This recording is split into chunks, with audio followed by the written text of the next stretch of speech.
And I'll like tell you.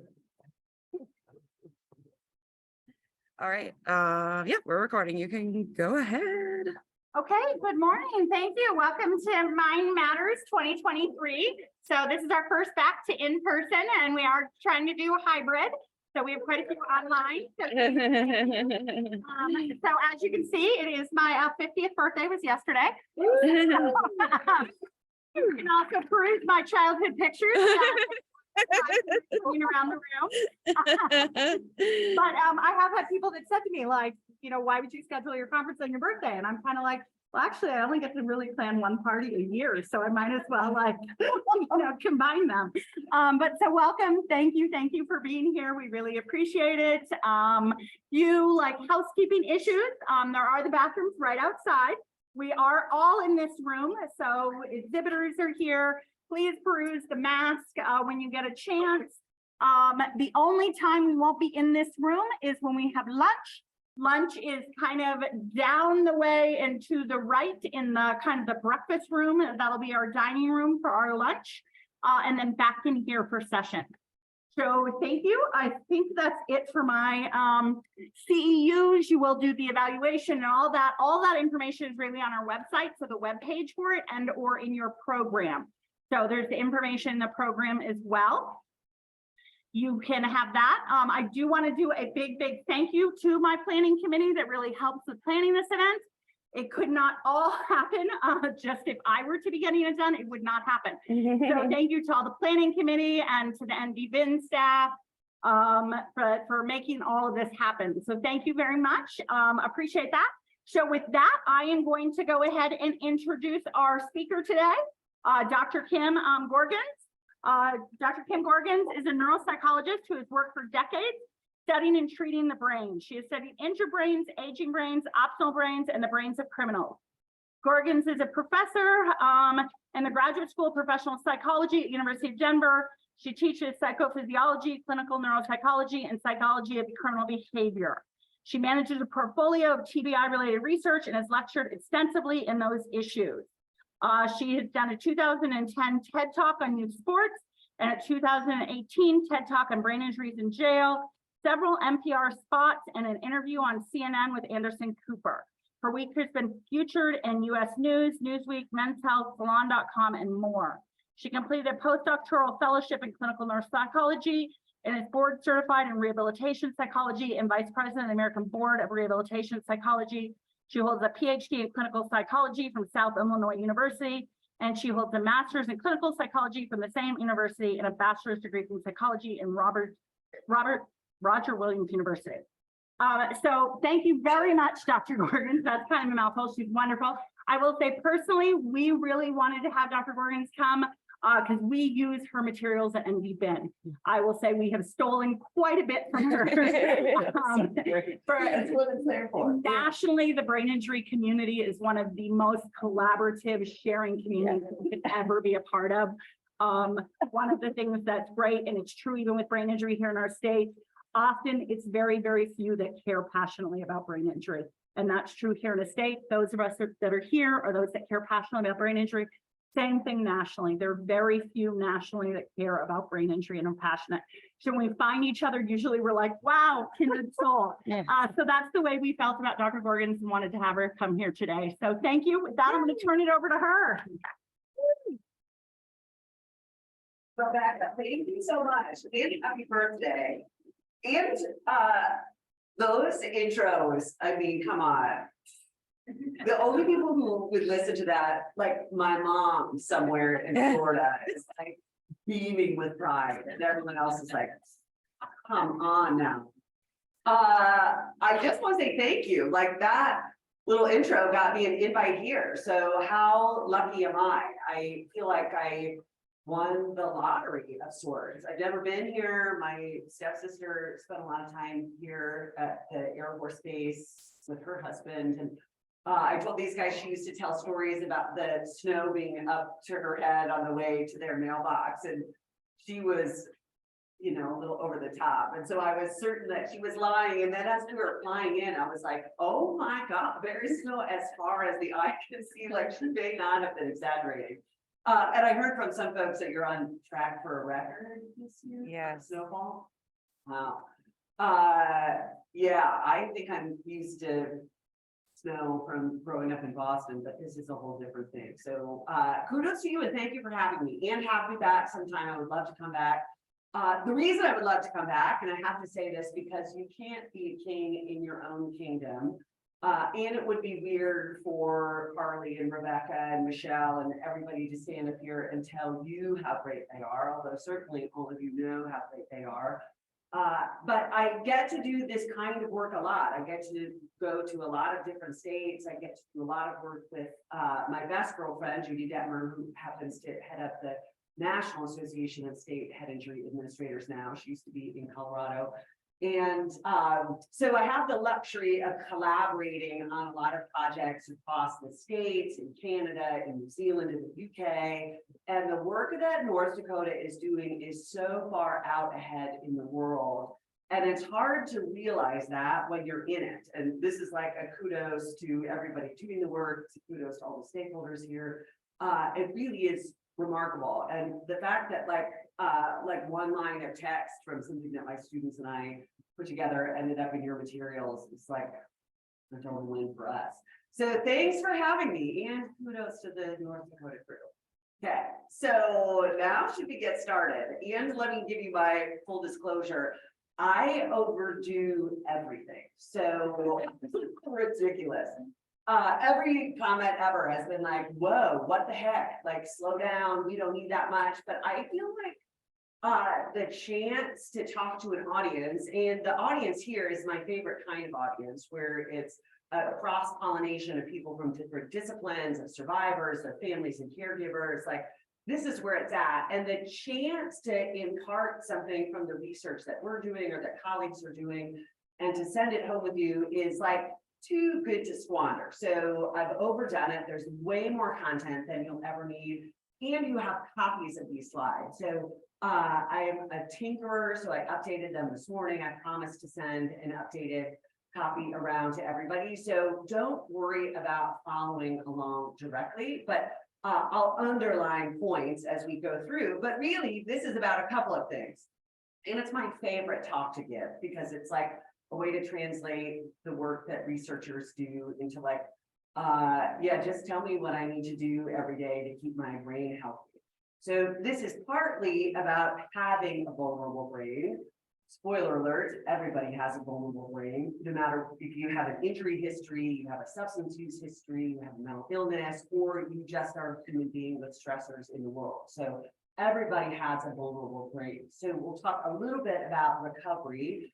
And then we're going to talk about aging with a vulnerable brain. This doesn't mean like older adulthood. This is day to day. And then I focus super fast forward into like what I think are some of the coolest developments coming out of the lab. And then I go way fast forward. Who are my sci-fi people in here? Are there any?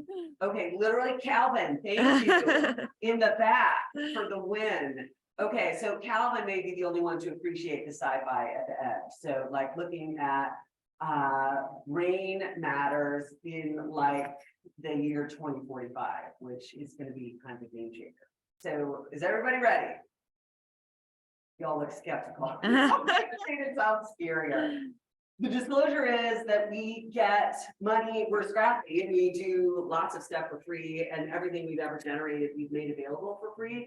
But we are also really scrappy about trying to find money wherever we can get it. So we've had money from these places, and every one of them would be horrified if they thought I was out here speaking on their behalf. So this is like the slide that says like they have nothing to do with my messaging, and that I've gone rogue. So that's what that is. Okay, and then I mentioned that this is aging with a vulnerable brain, and then we're going to talk about like what does the future hold, because there's never been a cooler time in neuroscience, and I mean that. This is a slide about the brain that you have now, and whether you have an injury history, whether you have the stresses of being a caregiver, whether you have the stresses of being a professional in the field. We have a vulnerable brain. We were exposed to things during childhood. We may not have had optimal educational experiences. It's all of the things. And there isn't a piece of research coming out right now. These two are from literally just this month. I just grabbed two headlines from journals published this month to suggest that plasticity happens in real time. So everything about the brain you have is different from the brain that you will have. And is it slow? Of course, right? Neural growth and gliogenesis, the development of new glial cells, is slow, but does it happen? You bet. And do we drive it in real time with the demands that we put on it? Yes, like yes. And it makes all of this super relevant. And we're going to have a little bit of audience participation here. So you are going to use that plasticity to your advantage. So if you're like all the take-home messages for how to be a great steward of the brain that you have. What's the first thing? You can't really tell from this. It's sleep. Oh my gosh, it's the easy one. You thought I was going to say like fancy, expensive things. I'm super excited to talk about sleep later this afternoon. And guess what? In our research, we've got a big concussion study with high school and NCAA athletes and retired athletes and professional athletes. We've got a big study with people involved in criminal justice, with women exposed to interpersonal violence, with people who are unhoused. We've got lots of research and biomarkers on all of those folks, and we've been publishing on sleep. Like it might be the most important variable, and it's the easy stuff. Up to 80% of people experience significant sleep disruption after brain injury. So it's almost, I think, in clinical practice, more the exception than the rule that someone is like, I sleep great, and it's 7.5 to 9 hours, no trouble at all. It's almost always the case that people sleep too much, too little, they have trouble falling asleep, they develop a sleep apnea. We're going to talk about a lot of those things at is it at 1:15? Perfect. And the research on sleep suggests that it may be sleep that is responsible for actual recovery and rehabilitation outcomes. So if we can fix sleep and optimize sleep, you optimize brain health. You might remember this was really in the last 5 years or so that researchers started to pay attention to sleep. So there were a couple of really notable headlines. This from the journal Science. There was also a headline in Lancet. There was another headline in the journal Science. Our highest impact factor journals started to write about the important relationship between sleep and long-term brain health. Really importantly, the relationship between sleep and risk for dementing disease. So if you have a vulnerable brain, you've got skin in that game, right? Like those stakes are higher and you have to take that more seriously. And if the only thing that you hear me say today is like, I think that speaker said something about like, I'm supposed to pick sleep, like I'm the winner. So sleep deprivation does a lot of things. And like I said, we'll go into a lot more detail about how to fix sleep, but I'm going to give you some hacks today. Sleep is where you clear all of the things that your body produces during the day. Really importantly, we produce all kinds of misfolded proteins during the day. We published some of these data in NCAA athletes who, by the end of the day, if you sleep deprive them even one night, they start to accumulate the kinds of proteins that are the signature of dementia disease. So we produce those and then we clear them at night. So if you're not sleeping, the accumulation of those proteins can get really pronounced. There's also a really important body of work coming out of the VA system that suggests that sleep may be one of the most critical variables for suicide risk. So we'll talk about this more later, but that polytrauma clinical triad, many of you know this, many of you who are my military history or VA folks in the room. Okay, well, now you know something to share with your friends and like dazzle them at a cocktail party. But anyway, chronic pain, PTSD, TBI, highest risk for suicide, and researchers suggest that if you look at that super high risk, high acuity group and you flag the folks who aren't sleeping well, those are the folks who are actually at the highest risk for suicide. So like sleep is the most important variable for clinicians to ask about. It's the most important thing for all of us to do. So how do you fix it? This is the part where you get to leave with all the life hacks. So this is like a Kim Gorgens life hack. So the gold standard for fixing sleep is cognitive behavioral therapy for insomnia. Guess what? You don't need a professional to do that. We're going to talk more about it at 1:15, but the cornerstone of CBTI is sleep hygiene. It's all the stuff that like your grandparents told you was true. Turns out a lot of the stuff our grandparents said was like 100 years ahead of their time, right? Like now neuroscience is like, guess what? It's sleep. And guess what? Warm milk at nighttime helps. Like all the things your grandparents said are like legit.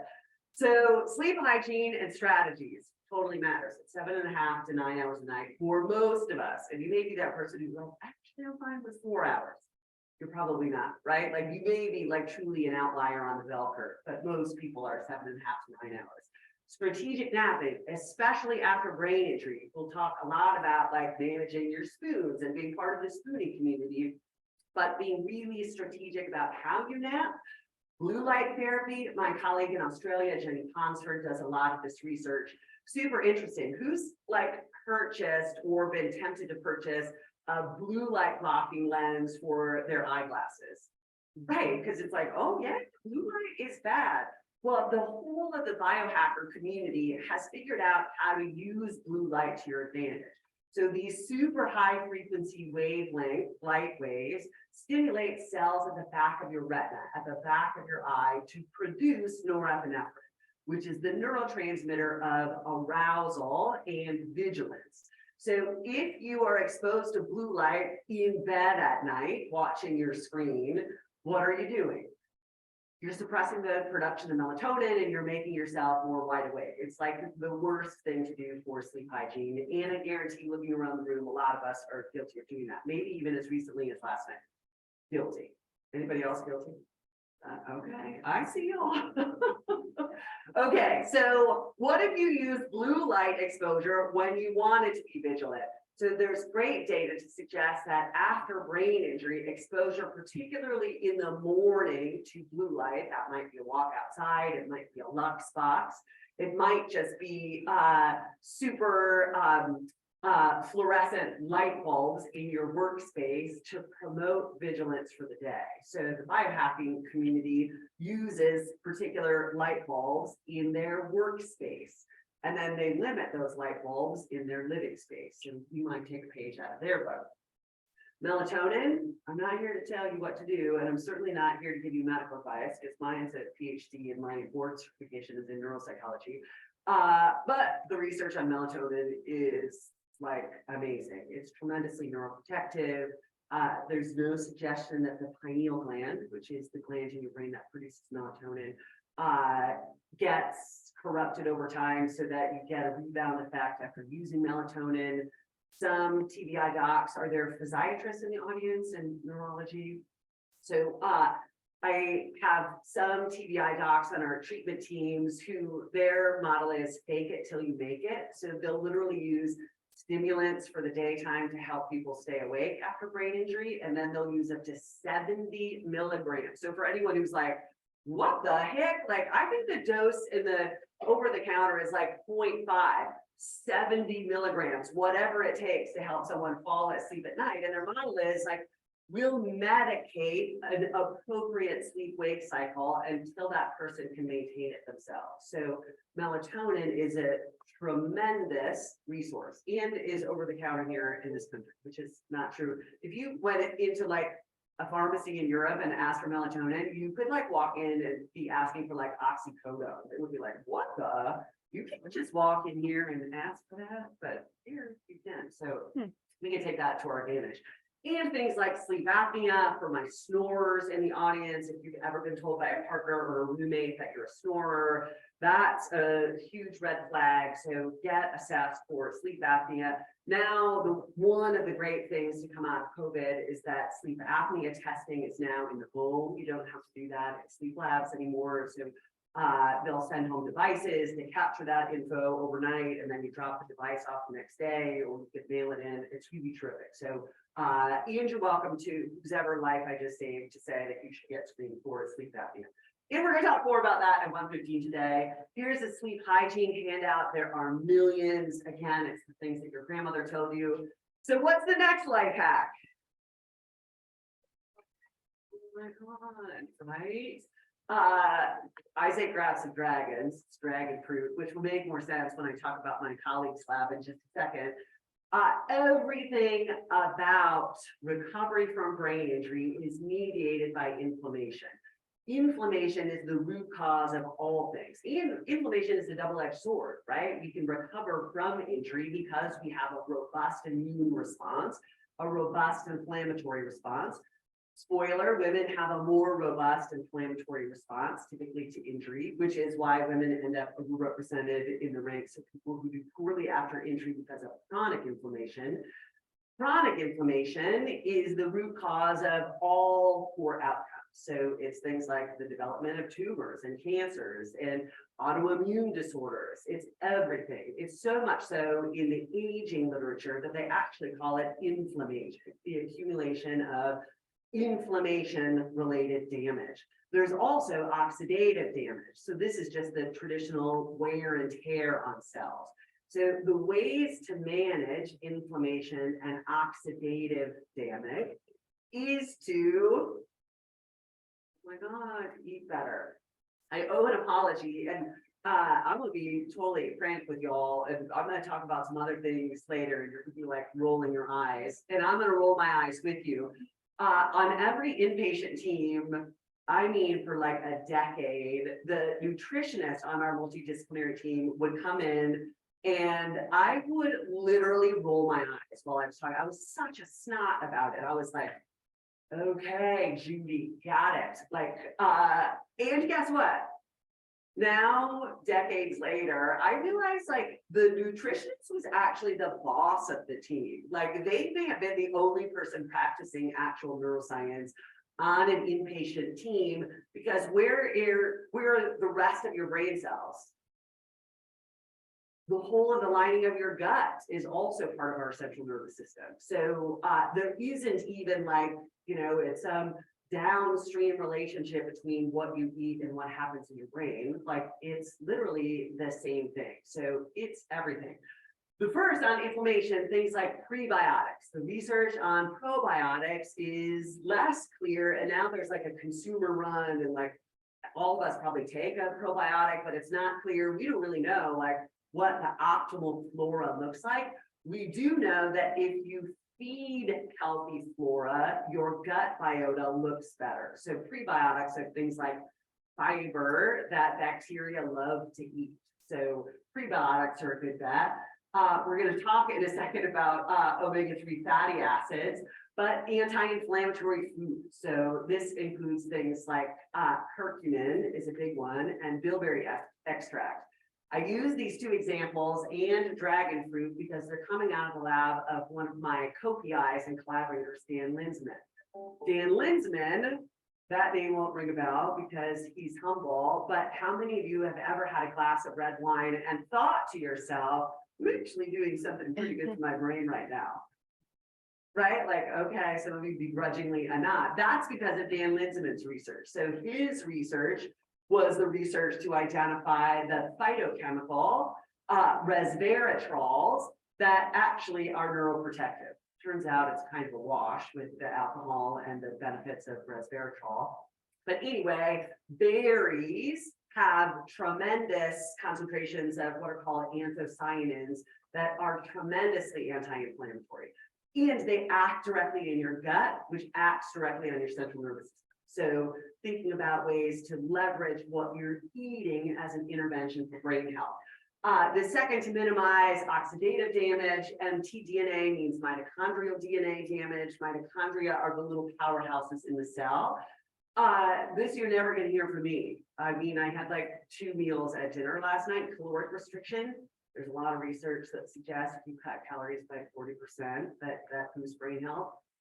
You probably, that's terrible. Like at some point, there are some interventions that can't possibly seem worth it. So if you're that person and you're like, you know what, I don't even enjoy food, maybe that's for you. That's not going to work for me. Or you load your diet filled with other things. Importantly, like omega fatty acids.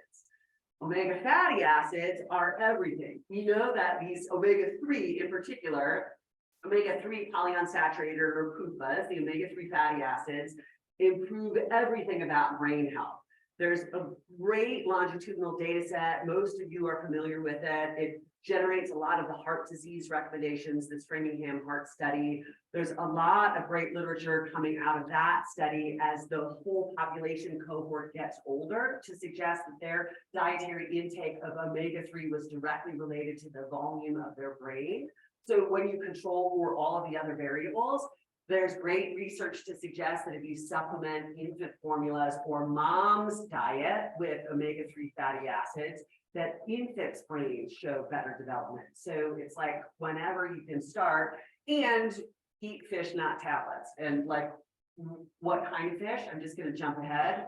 Cold water fish and some gross things like eel, which you guys are like, okay, let me understand this correctly. I need to cut calories by 40% and eat only eels. No, that's not at all what I'm saying. The reason that omega fatty acids are emerging as like, this may be the actual key to minimizing chronic inflammation is that we produce a chemical compound that is like totally new on the scene. It's called a resolvin. We produce resolvins from dietary intake of omega fatty acids. Resolvins are named because they're the chemical compound that resolves inflammation. So it's not like it suppresses inflammation, it resolves inflammation. So there's a direct relationship between omega-3 fatty acids and the resolution of inflammation. There's interesting research looking at the relationship between the production of resolvins and dementing disease risk. So remember, if the thing you hear me say is like, okay, Kim said to eat eels, then maybe that's going to be a good thing, right? Research on resolvins and chronic pain, same thing. Chronic pain is chronic inflammation. And this is also my stock tip. Maybe you guys didn't realize it's like also medical advice and investing advice today in the keynote. You're welcome. Yeah. Who even thinks that's ironic? You're like, okay, awesome, bring it. I'm kidding. Of course, you're not taking financial advice from me, for sure, not from me. But there's a great company from my hometown in Massachusetts that is the first to patent the synthetic resolvins. So like there's kind of a gold rush on resolvins now because you really can't get enough resolvins with dietary intake. Like you just eat eels all day. But you might be able to deliver just resolvins into the gut, and that would be a game changer. So Resolvix is the first company to come to market through clearance with a synthetic resolvin. So if you had money to invest, that would probably be a good place to do it. Okay, now some other life hacks. Here, wine. All right, so my colleague Dan Linsman finds that this compound resveratrol in red wine is neuroprotective. It's kind of a wash when it's mixed with the alcohol. And some people drink too much and justify it as being heart healthy and brain healthy. And that's just not the case. It takes a tremendous toll. Guess what alcohol does? Acetaldehyde, the metabolite of alcohol, is an inflammatory compound. Like, spoiler alert, everything is about inflammation. So maybe have an eel with your red wine is what I'm saying. That could be a good way to balance. But what I do want to say here on this slide is there is great research for my coffee drinkers, which I understand are like not my colleagues from dinner last night. Who are my caffeine drinkers in the room? Oh my God, thank you. I started to think maybe all of North Dakota had gone caffeine free, and I was worried for a second for y'all. So caffeine is tremendously neuroprotective. So this is a point I'm making to make all of my caffeine addicted peers in the audience, my colleague here in the third row, notwithstanding, because maybe you're drinking water. Guess when the neuroprotective benefits of caffeine start to stack up, serving wise. Anybody know the answer to this? It's wild. Don't drink a pot. 4 cups. Ooh. 4+ cups. A lot of coffee. So you just got a green light for me on like getting your coffee refill out there or picking up a caffeine addiction. Same. Okay. What's this next one? It's music. Okay, come on. Remember this cat playing piano was like one of the first memes circulating? Some of you maybe are too young to remember that. Okay, so I'm gonna give you a quick little backstory on why if you don't play a musical instrument, why you should start. There is something really unique about playing a musical instrument. And why do you imagine that might be true? Like spitballing. That lights up all the brain, right? Right, The it's like music. all the different areas. It's motor cortex, left and right motor cortex. It's left hemisphere for serial functions like reading music. It's right hemisphere for the appreciation of things like the sound of music. It's all of the things. The University of Denver landed a $30 million gift. This was about a decade ago from Betty Noble of Noble Cisco Cafeteria Foods. And we were tasked, a small group of us, a strategic planning group was tasked with building out an aging related institute. And what the university really wanted, I was like, you know, we could do an amazing job of educating providers with $30 million. And the university was like, whatever, stop talking about education. We really want to be a leader in research, because it turns out that's what higher ed really wants. Though we do have some great aging related training. Anyway, so we don't have, and at that time, we didn't have a really robust portfolio of aging related research. So the easiest way to build a portfolio of aging related research that is suddenly very mature is to partner with an institute that has a very mature portfolio of aging related research. So we brought out folks from, it's called the Buck Institute in San Francisco, and they are the largest non-governmental funder of aging-related research. And they have a $1 billion portfolio of nutraceutical and pharmaceutical and interventional and lifestyle, all kinds of different trials running over time, $1 billion. So we invite them to the University of Denver to wine and dine them, because we want them to take us on as collaborators so that the university instantly can say, like, look at our research footprint, it's gigantic. So we're in this really fancy boardroom talking like chit-chatting before the meeting gets started. And I like literally have like a pad of paper and a pencil, and I'm like queuing up to ask the research director, like, what kind of supplement do you think I should buy today at the drugstore? Like, I just wanted to know like what was really promising from their $1 billion of research. And then the research director of the Buck Institute totally tosses off this point. He was like, of course, we all know the only thing that actually works is learning to play a musical instrument. Okay. And I started guitar lessons that day. So, and now I follow this research on learning to play a musical instrument. I'm like, oh my God, that's pretty cool. That's actually legit. Who are my people who are already musical? Hey, lucky brains, great brains. And for the rest of us, guess what? We get to build out all of that plasticity now. Okay, what's this next one? See your doctor. Okay. We talk a lot in the media about the risk for dementing disease, for tauopathies like chronic traumatic encephalopathy, for example. But the most common consequence of brain injury, those are such low frequency base rate outcomes. So they're still thankfully very small risks. And they are mitigated largely by lifestyle. So good news for all of us with all of these take-home life hacks. Importantly, though, the most common consequence of brain injury that is invisible is neuroendocrine disturbance. So disturbances in circulating levels of hormones. So this is things like growth hormone, thyroid hormones, sex hormones. We don't tend to think of sex hormones as neuroprotective, but estrogen, for example, is tremendously neuroprotective. It's why you see that U-shaped distribution in brain injury mortality for women across the lifespan, because it's much lower during the period of time where women are producing more estrogen. So brain injury fatalities. So it's everything. And we tend to think of estrogen as a breast cancer risk, and we think of testosterone as like aggression, instead of a really sophisticated way of thinking about how to use those hormones to our advantage to help our brains function over time. Did anybody see the New York Times article?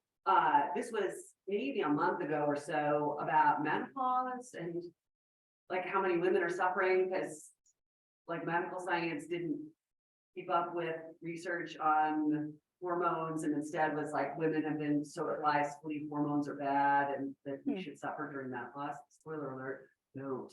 There's not even a mic. I know. I'm joking. So you're like, she knows there's not a mic there. I know there's not a mic there. I'm just kidding. But anyway, get a blood panel and optimize your hormones. Life hack number 3. So like eels, blood work, like some of this is easy stuff. Thyroid hormone, thyroids promote the development of new neurons. So it also, we're going to talk about how you promote the maturation from baby neurons to adult neurons in just a few minutes. But thyroid hormones aren't just about like, oh, I feel a little fatigued. Thyroid hormone is directly related to brain health and probably also to dementing disease risk. So I've included some of those links here. What's the next one? Exercise. Okay, so you guys are laughing, but has anybody ever seen these pieces of equipment? We literally had that one in our basement when I was a kid. This one, it was like the rollers. So it's not so old fashioned that they don't exist, but it's moving. I hate to use the word exercise because it's so loaded. And frankly, I hate it. So I also hate to use the word like, it just sounds so awful. So I'm here to like break down movement into something that is doable for every body. So like everybody and every body. So everything about movement is brain function.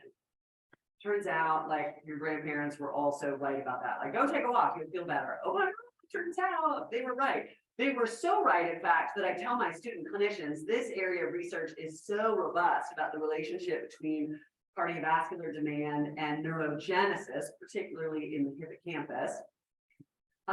This area of research is so robust that I tell my student clinicians that the benefit of psychotherapy might actually be conferred by the walk from the car to the clinic than what happens in the clinic office. Like the research is that compelling. So you have to move. We produce compounds like glutathione, which is tremendously protective of mitochondrial DNA. Remember, the mitochondria power individual cells. And really importantly, a compound called BDNF, brain-derived neurotrophic factor, which is Miracle-Gro for the brain. And we produce BDNF in different circumstances, but we produce most of it during cardiovascular demand. So you notice that I did not say exercise right there, because in the research, mice run on a wheel for 60 seconds at a time. So if you think about like, okay, I could do 60 seconds, right? It's cardiovascular demand. It doesn't mean that you have to run a marathon. Certainly you did not hear that from me. I couldn't run out of the room right now, but you can get your heart rate up for 60 seconds at a time. So BDNF, really importantly, protects the cells you have. It encourages branching of the cells that you have. It encourages maturation from baby neurons to mature functional neurons. BDNF is everything. You see a direct relationship in BDNF and dementing disease, a direct relationship with BDNF and suicidality and depression. Like BDNF is really important in ways that we don't even fully understand yet. And really interestingly, the benefit of physical movement is only with voluntary movement. So if you enroll people in a research study and they describe themselves as people who hate to exercise and you make them exercise, guess what? They produce less BDNF. Anybody know why? It's so wild. Because they also produce cortisol in the stress response, and cortisol chews up and metabolizes BDNF. So if you're stressed out about having to, I'm not going to use the word exercise, but having to move around for 60 seconds at a time, then you're really eroding the benefit. So you have to also convince yourself that you want to move around for 60 seconds at a time. Okay, that's your challenge for today. How are we holding up? Everybody good? And can you give me a time check? Got about a half hour. Oh, yay. 9:15, 9:11. Yeah. Perfect. I just want to make sure it would literally, I was joking like 2 p.m. and you guys, collapsed on the tables and I'm up here going strong. Okay, I promise not to do that. All right, so here's a few other things from brain science for life hacks that you can take with you. What's this one? I know, God love her, right? Like, oh, the poor thing, she's so stressed out. Okay, guess what? Brief stress is actually great for your brain. So brief stressful experiences promote neurogenesis. And if you think about it from an evolutionary perspective, that makes a lot of sense. Like, well, of course, that's how we're kind of wired to change in response to environmental stress.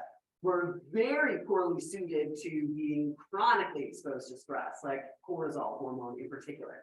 So brief stress is a good thing for your brain. So maybe now my like 4 cup of coffee a day drinkers are like, bring it on, friends. Okay, what's this one?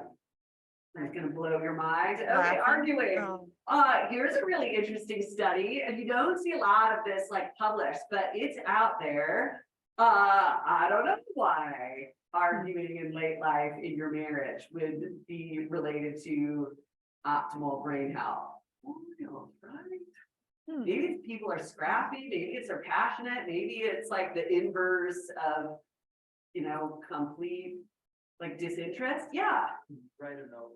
I know. I'm gonna tell Liz. Okay, Liz, special message. You heard about Liz last night, and we love her, right? We're Team Liz on a lot of things. So yeah, I'm gonna write you a doctor's note for that. Everybody gets a doctor's note. What's this one? Meditation. Mindful meditation. Mindfulness is so great for the brain, but guess what? The benefit of mindfulness might actually be conferred by the deep breathing. Wait, what? It might actually be the deep breathing in through the nose, especially.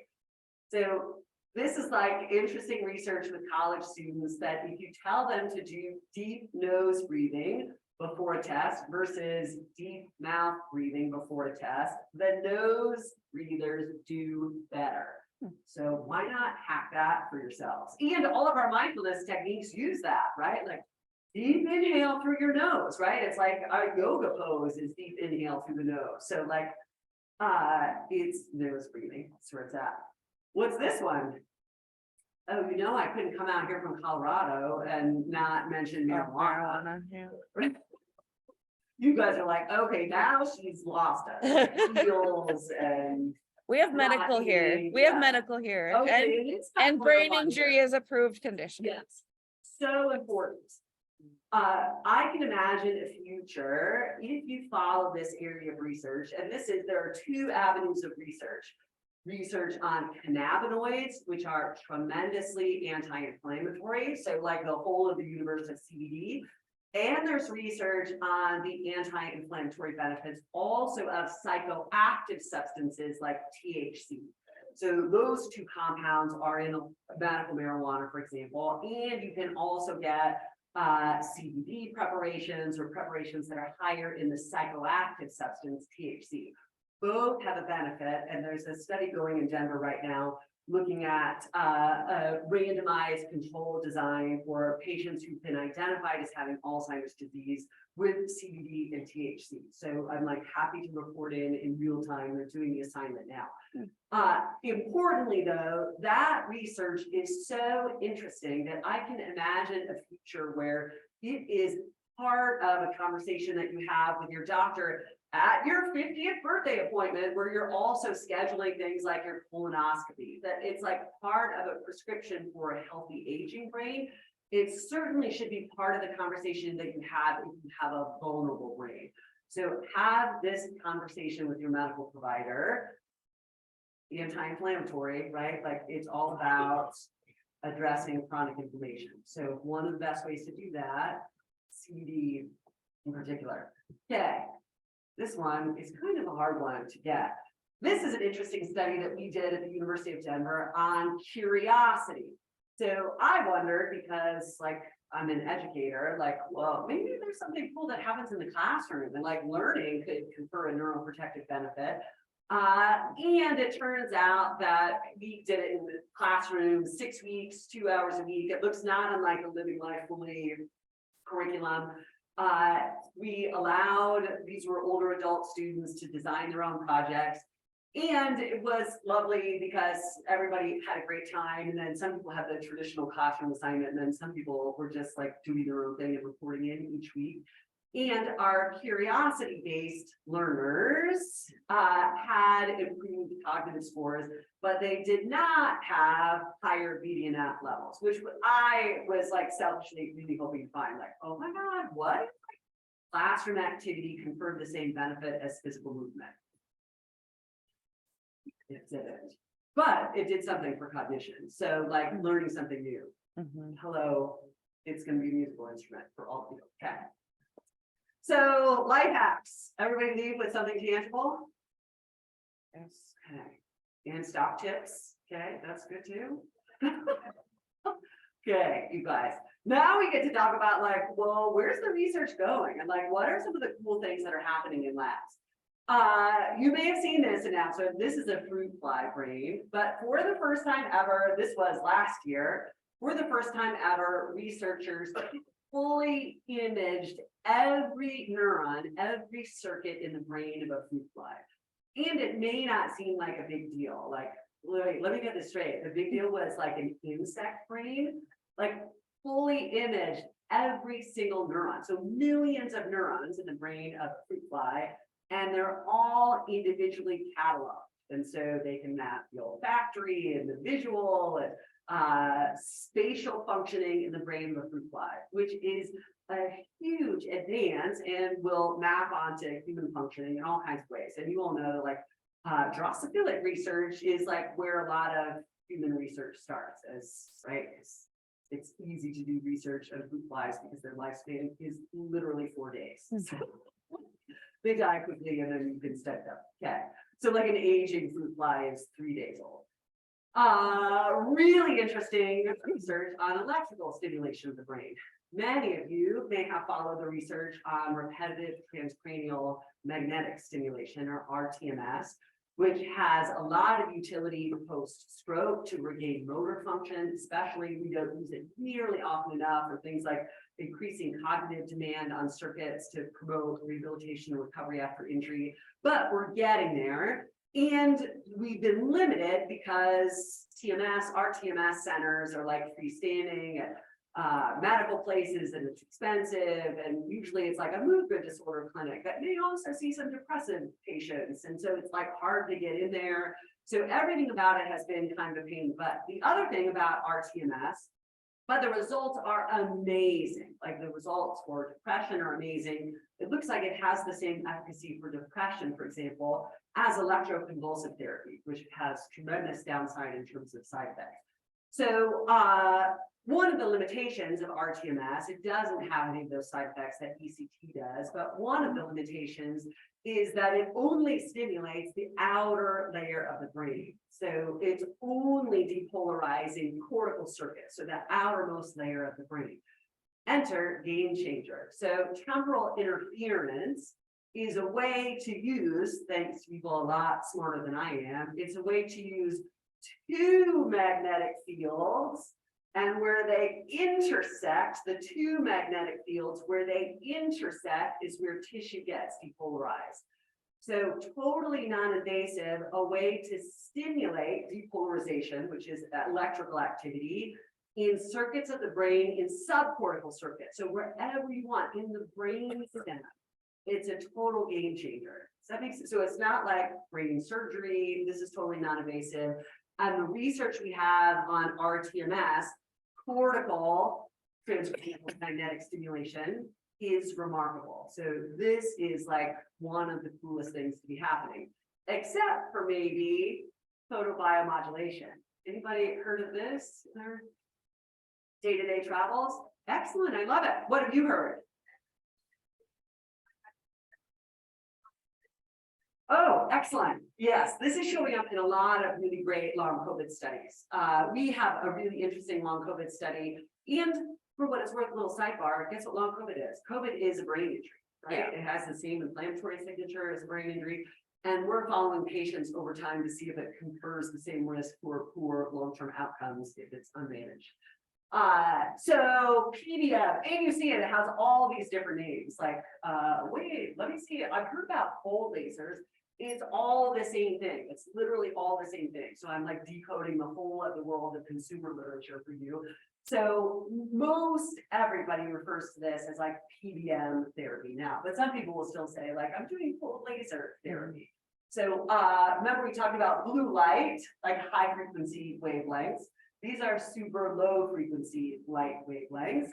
And the research on them is bananas. So when you are exposed to these low frequency near infrared wavelengths of light, lots of different things happen in your cells. So in every cell of the body responds to near infrared light. So it sends cellular messages for the cell to survive, which is important because cells get messages from their environment in an inflammatory situation that they should probably just die. So apoptotic messages are like, you know what, you should just hang it up. So the cellular medium is saying like that cell should die. So if you can turn on messages that encourage that cell to survive, you've addressed that downstream consequence of inflammation. It's also antioxidant, it's anti-inflammatory, it's anti-apoptotic. So that's the cell death signature. And oh my God, what if exposure to near infrared light increase the production of BDNF? What does BDNF do? Wait, I just forgot. It does all the things. It's miracle grow. So the production of BDNF can be modulated by exposure to near infrared light. Really, if you're thinking now like, oh my gosh, like, what if I didn't have the device? So in mice, they want to know like, what is it about like wearing a helmet? So in a mouse study, they put tiny tinfoil hats on mice. So, because they were like, okay, is it the near infrared exposure is to the skull, right? Like, and isn't that weird that it can go through the skull and it activates these cytoprotective effects in the cells of the brain? So they put a tiny tinfoil hat on mice and exposed them to near infrared light. So like the rest of their bodies, and they had the same central nervous system benefit. So it's like the cell signaling is systemic. Super interesting. And I think probably like group cells, these like full body things, like everybody's on board with this, but you can, this is like an old school one that I've shared a picture of, but it is available like on Amazon. There are lots of devices.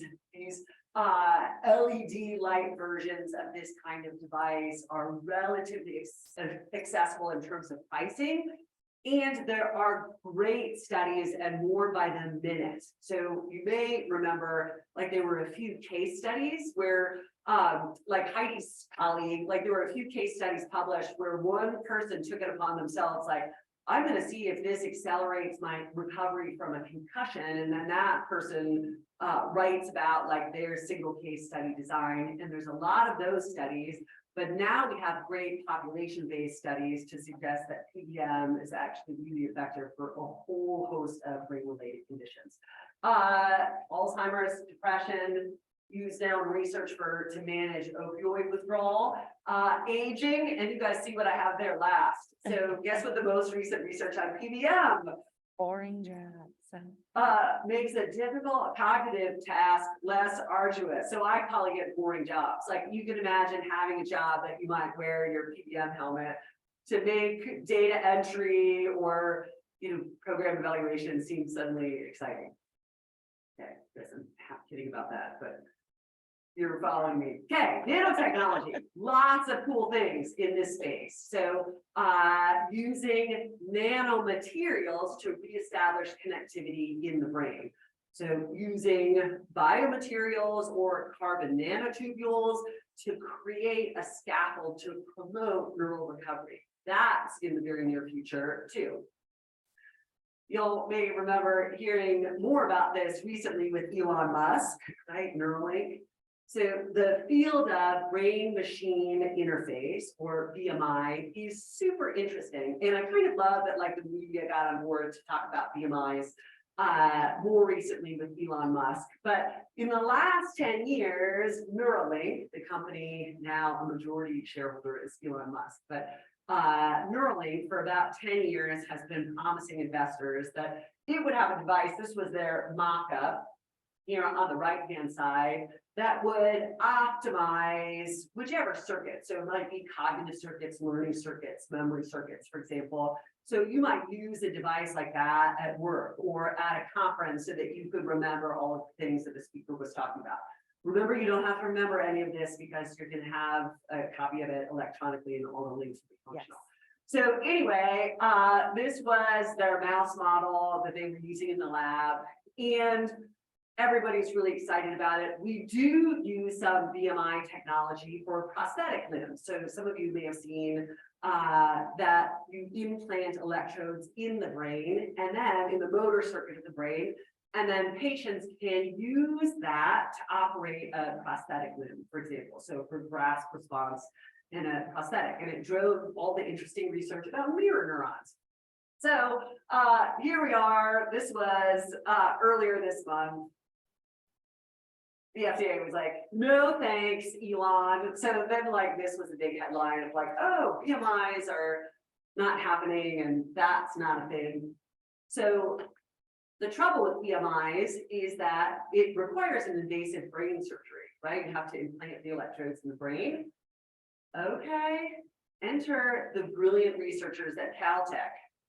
So Caltech, this was literally earlier this week. Caltech announced a new technology to use functional ultrasound to map the same circuits. So this is like the kind of technology that would allow us to use brain-machine interfaces without brain surgery. Whoa, how cool is that?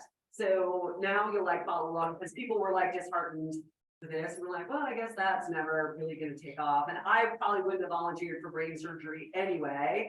But now you don't need to. Okay.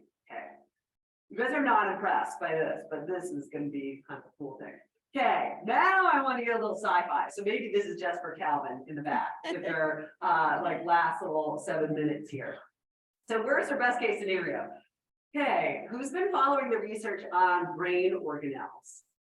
It's one of my favorite things to talk about because it's like so weird. It's such a great example of like the Wild West that actually is neuroscience. So researchers, this years ago, researchers created, they colloquially are called mini brains in petri dishes.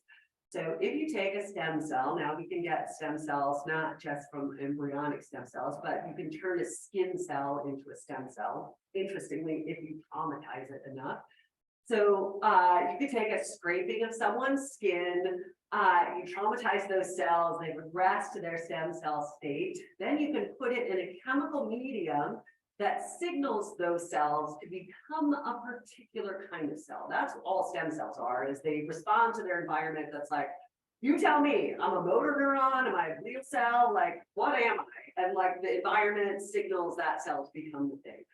So if you put these stem cells into a petri dish and you signal them to become neurons, really interesting things happen. So, and researchers were like totally game to do this.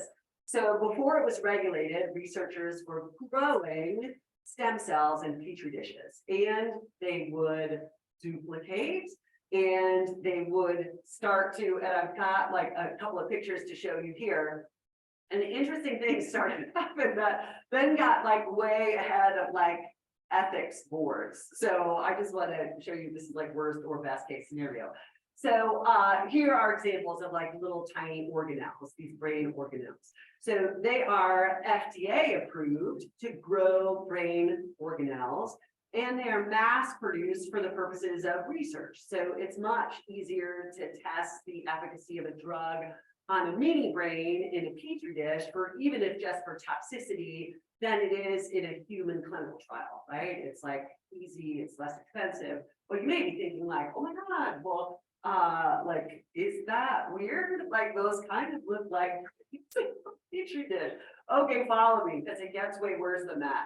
So over time, they were like, I wonder what happens if we leave them in there to continue to mature. So in the petri dish.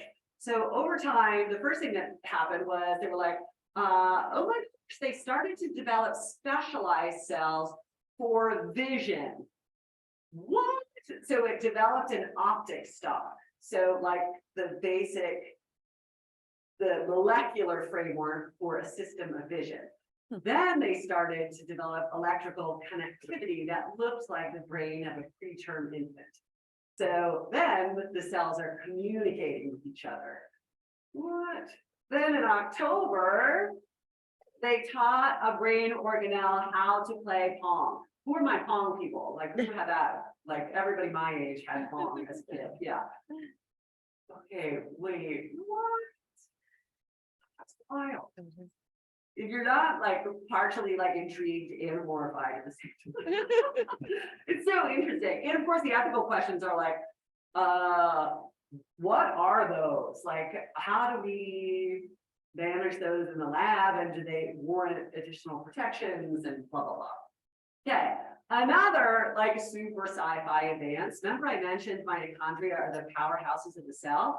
Very interestingly, mitochondria anciently, the model of human and actually like all cellular evolution is that at one point, a bacteria with its own DNA invaded a single cell organism and set up camp there and was like, hey, cool if I hang out here? Like, I'll produce fuel for you, like as long as you don't have an immune response and kill me. So mitochondria were invasive, like hundreds of millennia ago.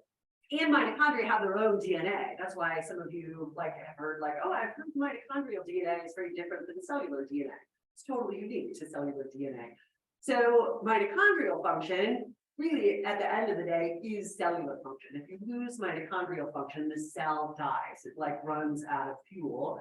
So what if we could just give you new mitochondria? What?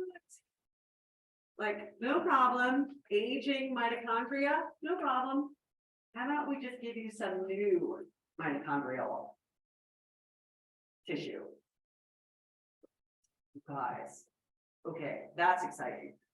Anyone who's like following like anti-aging research, like, okay, mitochondrial transplantation is where it's at. Okay, and here you go, Calvin. The singularity, Ray Kurzweil. Oh my gosh, he's one of the most brilliant thinkers of the 21st century. I mean, just genius. Headed up like the whole of Google Brain for a long time at Alphabet.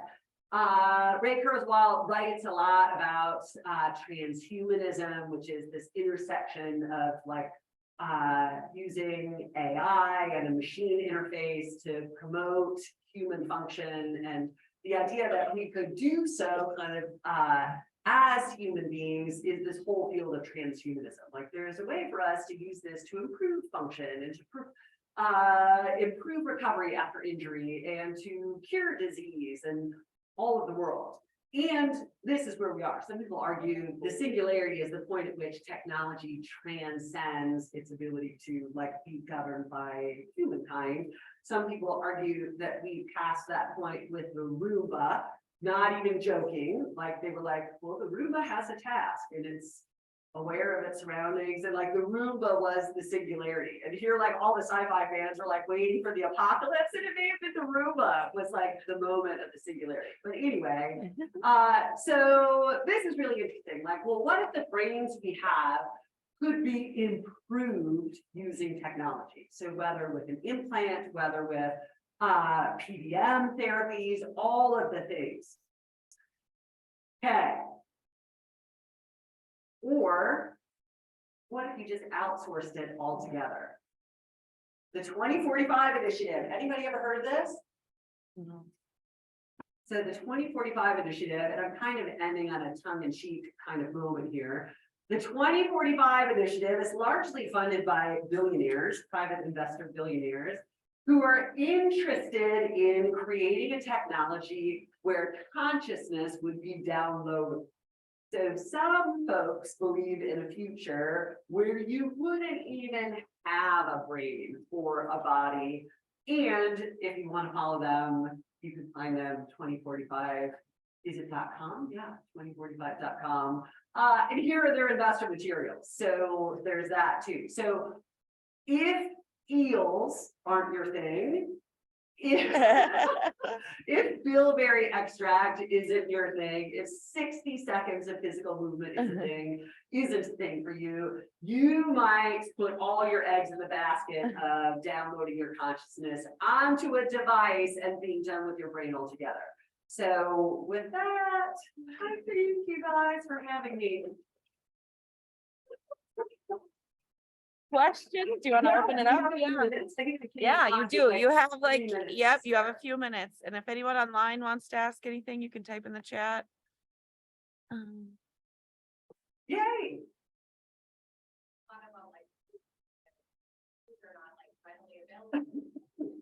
Yep. So, I worked in that world for a long time too, and there's like certain supplements and standardization. Oh my gosh, right. The nutraceutical world, it is the Wild West. Yeah. Is there like a recommended like bilberry?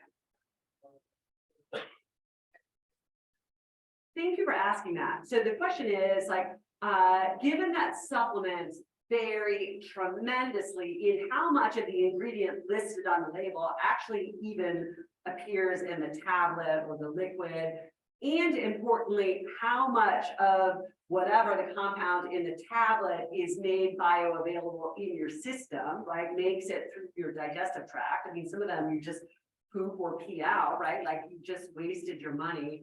So the nutraceutical world has a long way to go in terms of its standardization. So it makes it like, it puts the onus on the consumer to be really thoughtful about doing your research. We do know for omega-3 fatty acids that there's a lot of studies that if they're using contaminated fish, you're actually supplementing your diet with contaminated fish oil. So it is really dangerous. And like, if you have a company that you find reputable, I'm happy to share some in the lab. And this also speaks to the bilberry extract. I always think like, well, what are the mice getting? And I'm not even joking about that. So in the lab, we use, it's a medical supply company called Zymogen, like XYMOGEN, for their fish oil. And we literally pierce the caplets and then give it to the mice. So like Zymogen, we use their fish oil for what it's worth. It doesn't mean that they're like the best and only, but it does mean that that's what we use in our mouse labs at the University of Denver. Really interestingly, and I didn't even say the dragon fruit thing. So bilberry extract, and I can send this to Carly. So my colleague Dan Linseman of resveratrol red wine fame is really excited about two things in his research in real time right now. So like he did a TED talk about red wine in 2010, which is why we all talk about like, oh, I drink red wine for brain health. So Dan is really excited right now about bilberry extract for neurodegenerative disease. So ALS, Parkinson's in particular are two of his areas of specialty. And he literally buys it like commercially off the shelf. And I'll send Carly the actual brand because it's a specific brand. So it has a super high concentration of those kinds of anthocyanins, which are like the very dark colors in berry skins, which is where resveratrol is. So bilberry extract, and really interestingly, Dan is also excited by purple dragon fruit. So mice who eat purple dragon fruit, so not white dragon fruit, which is like, there are two totally different things. Mice who eat red dragon fruit, and seriously, it's all they eat. So like the human analog to that is like, we don't even know. And so far, like, well, we wouldn't just eat eels and dragon fruit. That sounds absurd. Don't listen to that. Like whoever is like, oh, that's what she said. That's not a thing. But anyway, dragon fruit, those mice had higher lean muscle mass relative to their peers. They had better performance on mazes and balance tests, and okay, this one's gonna blow your mind, and they made it more often. And I was like, Dan, did you just literally find a supplement that is like weight maintenance, cognitive boost, and Right. sex drive all together? Like, you may have, and that's wild. So that's why I said grab some dragons. So and in the research in the lab, we order frozen freeze-dried dragon fruit from a supplier. It's like Oh. in New Zealand. Because it's impossible to get the fruits fresh, and it wouldn't make sense to do that for mice anyway. So I'll send the bilberry extract brand. That's like an off-the-shelf nutraceutical, and you can order red dragon fruit powder. And I'm not joking, like, if you want to be excited about the things that are happening in the lab, that's a good life hack. But it's probably more accessible than eels for all of you. So thank you for that question. And it's a perfect way to close it. We have an online one. Oh, good. Someone's wondering, you talked about the benefits of blue light. How important is it to have your eyes open during exposure to the lights? It is important. Okay, I mean, the light will go through an eyelid, okay. but to optimize performance, and you don't need to like Stare at it, yeah. Clockwork Orange style, like, did anybody get that reference? Okay. Someone's gonna get that later and be like, oh. Yeah, Clockwork Orange, yeah, I got it. I was with you. But in a workspace, it's really helpful sitting in front of a Lux box for 30 minutes, first thing in the morning. Okay, Really helpful. Yeah, yeah, Awesome. great question. okay. And one more. Anyone else?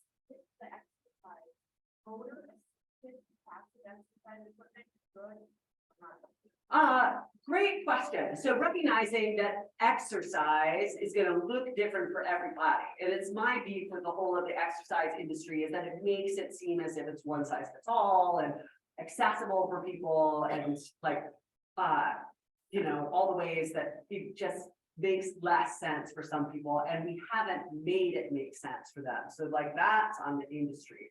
So for folks for whom they use a device, and some people have like a passive cycler, it's cardiovascular demand. In the research, mice who use their hind legs produce more BDNF than mice who only use their forepaws. So if that holds true for people, like there's some additional benefit to leg movement and cardiovascular demand. So that's like the pairing. So if you don't have cardiovascular demand, then you may not have the same benefit of BDNF production.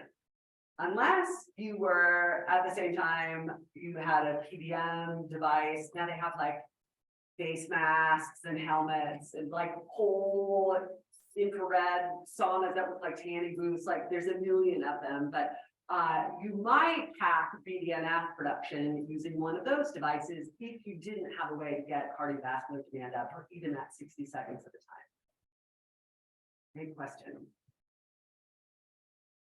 So stick around for the 1:15 sleep. I'm so excited for the rest of our speakers and Yes. to get to say hello to some of you at lunch and over the break. And thanks again for having me. We can break for about 15 minutes. There should be snacks in the back and help yourself, and we'll be back at 10.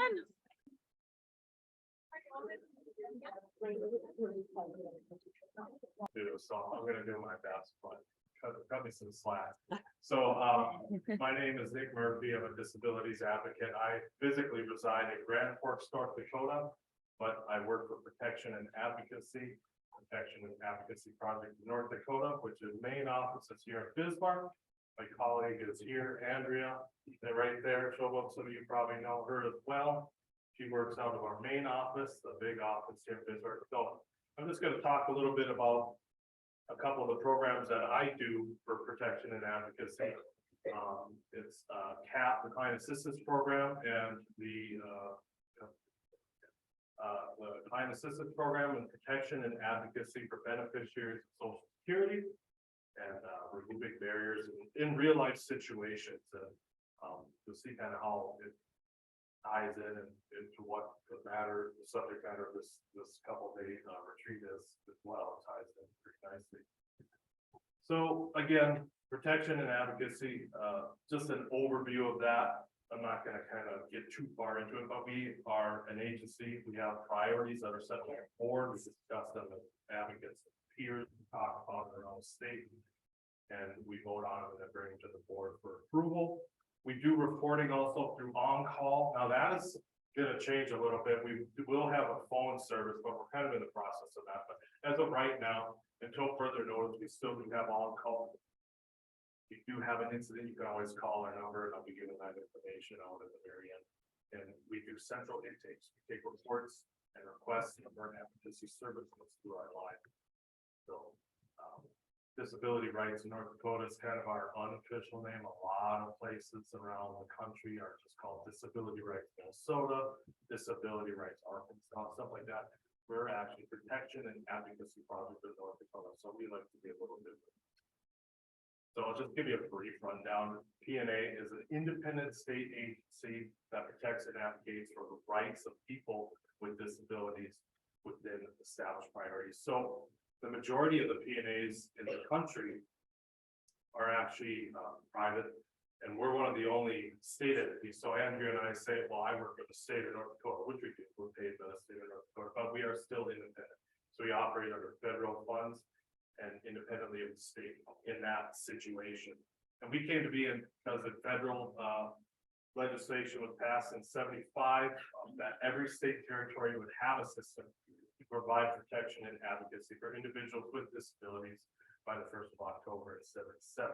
So if you want to take a look at that literature, you can take a look at the Bill of Rights Act of 1975, a public law. And then as far as North Dakota goes, our state, it was 1977 in North Dakota that we were the organization designated by our governor to serve our population for protection and advocacy services. And if you wanted to take a look at that, you can take a look at our century code and read up on that stuff. So these are some of the things we work in the program areas. We have federal funds that we approve and that we're approved for and apply for each year. And that are the fund from the work that we do for the specific program that we do. So I myself do the highlighted ones here, the client assistance program and the protection and advocacy for beneficiaries with Social Security. But I'm going to just give you a brief rundown of every single program that we do. PAD is protection and advocacy for people with developmental disabilities. So individuals that are on waivers, or born with a disability. That is where they draw funding for individuals that we serve. Client assistance program was created to help remove barriers for individuals that are working with different agencies like vocational rehabilitation and Center for Independent Living program. And we'll get a little bit more into that as well. PAMI, protection and advocacy for individuals with mental illness. So individuals that have mental illness, they could be served under that fund. HAIR, program protection and advocacy for individual rights, protecting the individual rights of for community inclusion, things of that nature. PAT, protection and advocacy for assistive technology. We have a really good assistive technology program in North Dakota. And we can also assist individuals getting those services under that. PABSS is protection and advocacy for beneficiaries of Social Security. Go a little bit more in depth on that as we go on.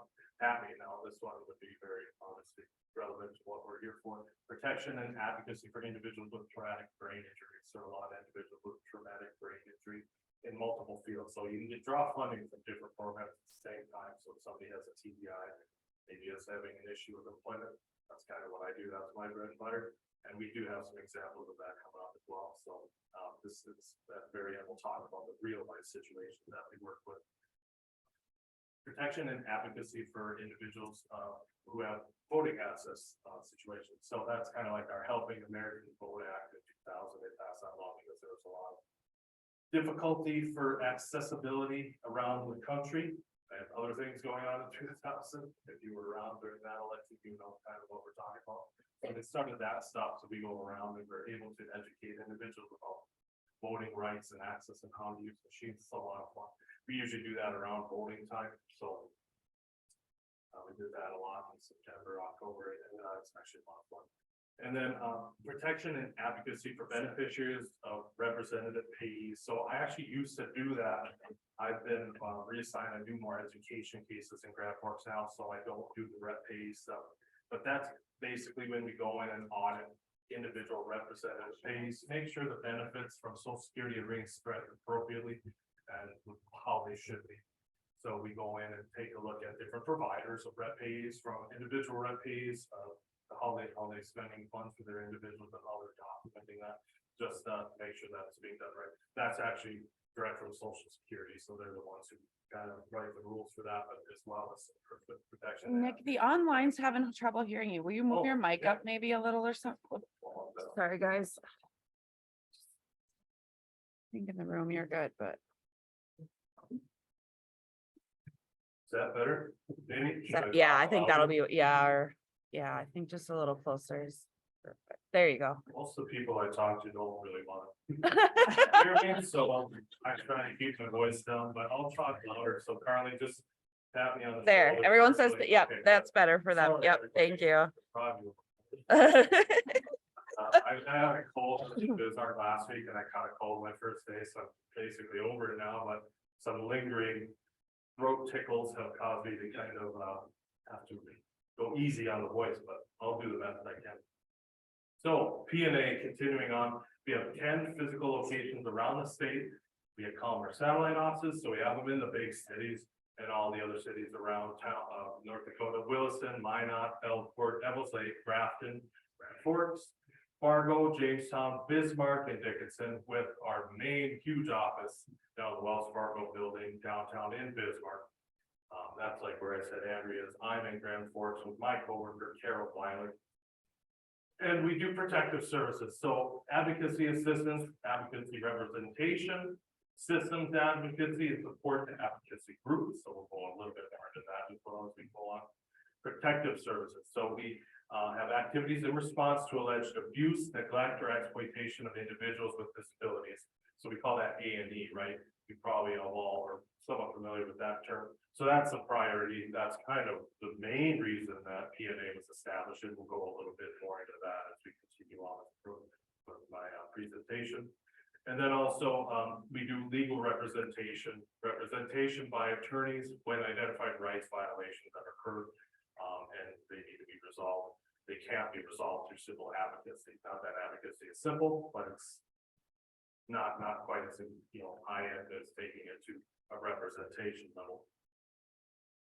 So services, we do a lot of information or referrals too. So if you call the 701 line 28, I can't remember the call. What's our number again, Andrew?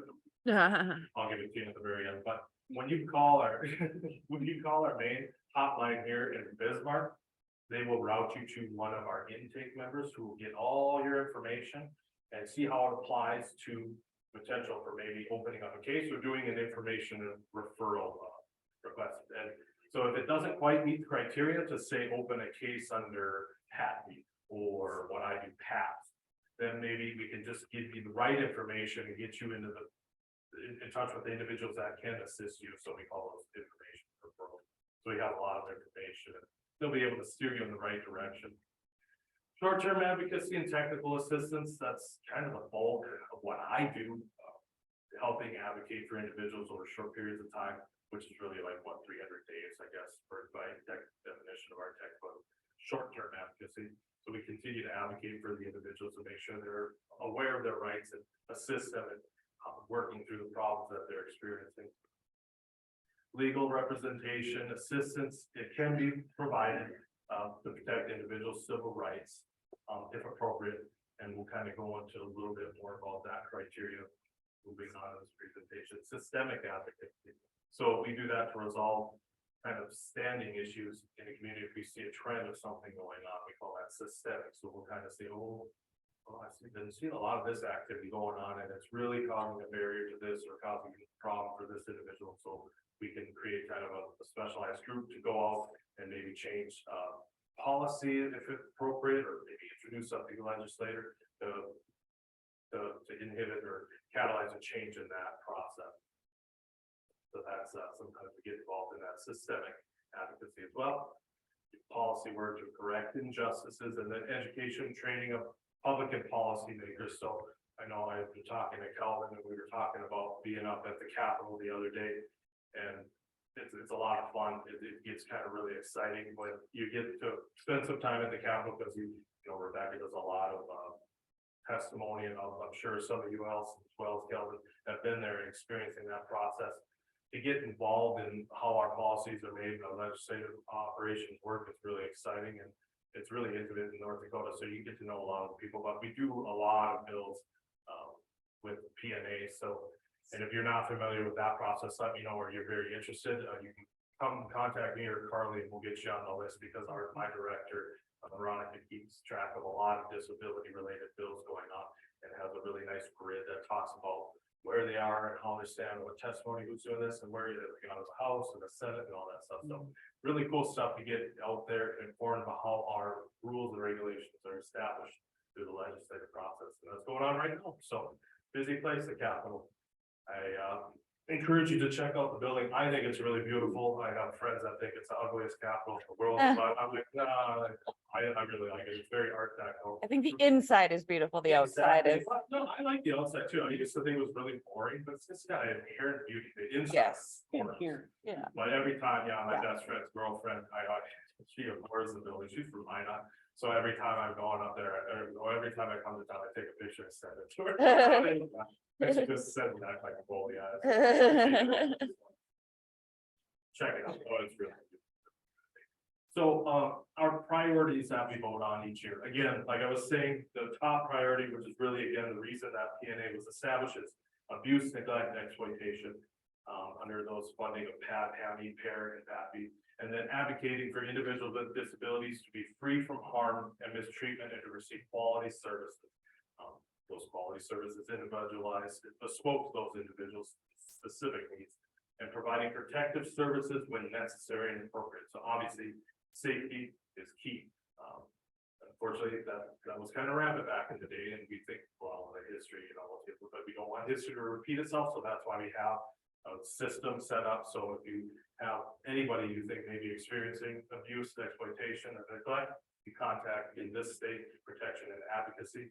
They are assigned out to individuals to investigate and create a remedy to turn that around, make sure that doesn't occur again. Priorities continue community inclusion. Again, just making sure everybody's integrated in their community, being able to live the life that they want in the best way possible. And that is integration, but also education and employment. Criminal justice, juvenile justice, so that's a big thing too. Sometimes individuals with mental illness or disability get involved in legal matters, and there's better ways to going about rectifying that problem or making sure that those behaviors don't repeat than just, going to court and sentencing them, putting them in jail. There's other ways to do that. We do a lot of individual justice plans. We present those to the court to show that, hey, there's a better way to work within the abilities to work with an individual with disability and be able to rectify that problem, so these repeat offenses don't continue. So that's a big thing too. Voting, as I talked about earlier, healthcare, making sure everybody has access to healthcare, whether that's state-funded healthcare or maybe a private plan that you're looking at. Obviously, we all need to be healthy before we can kind of go on and start thinking about other things like employment, right? So it's like a Maslow hierarchy of needs thing. And then assistive technology, making sure people have access to that. So with that being said, we'll go into the individual programs, give you a little rundown of that before we get to our scenarios. So the first one is PABSS. Again, that's protection and advocacy for beneficiaries of Social Security. Intro to that is Social Security Administration funds that program for beneficiaries of Social Security money.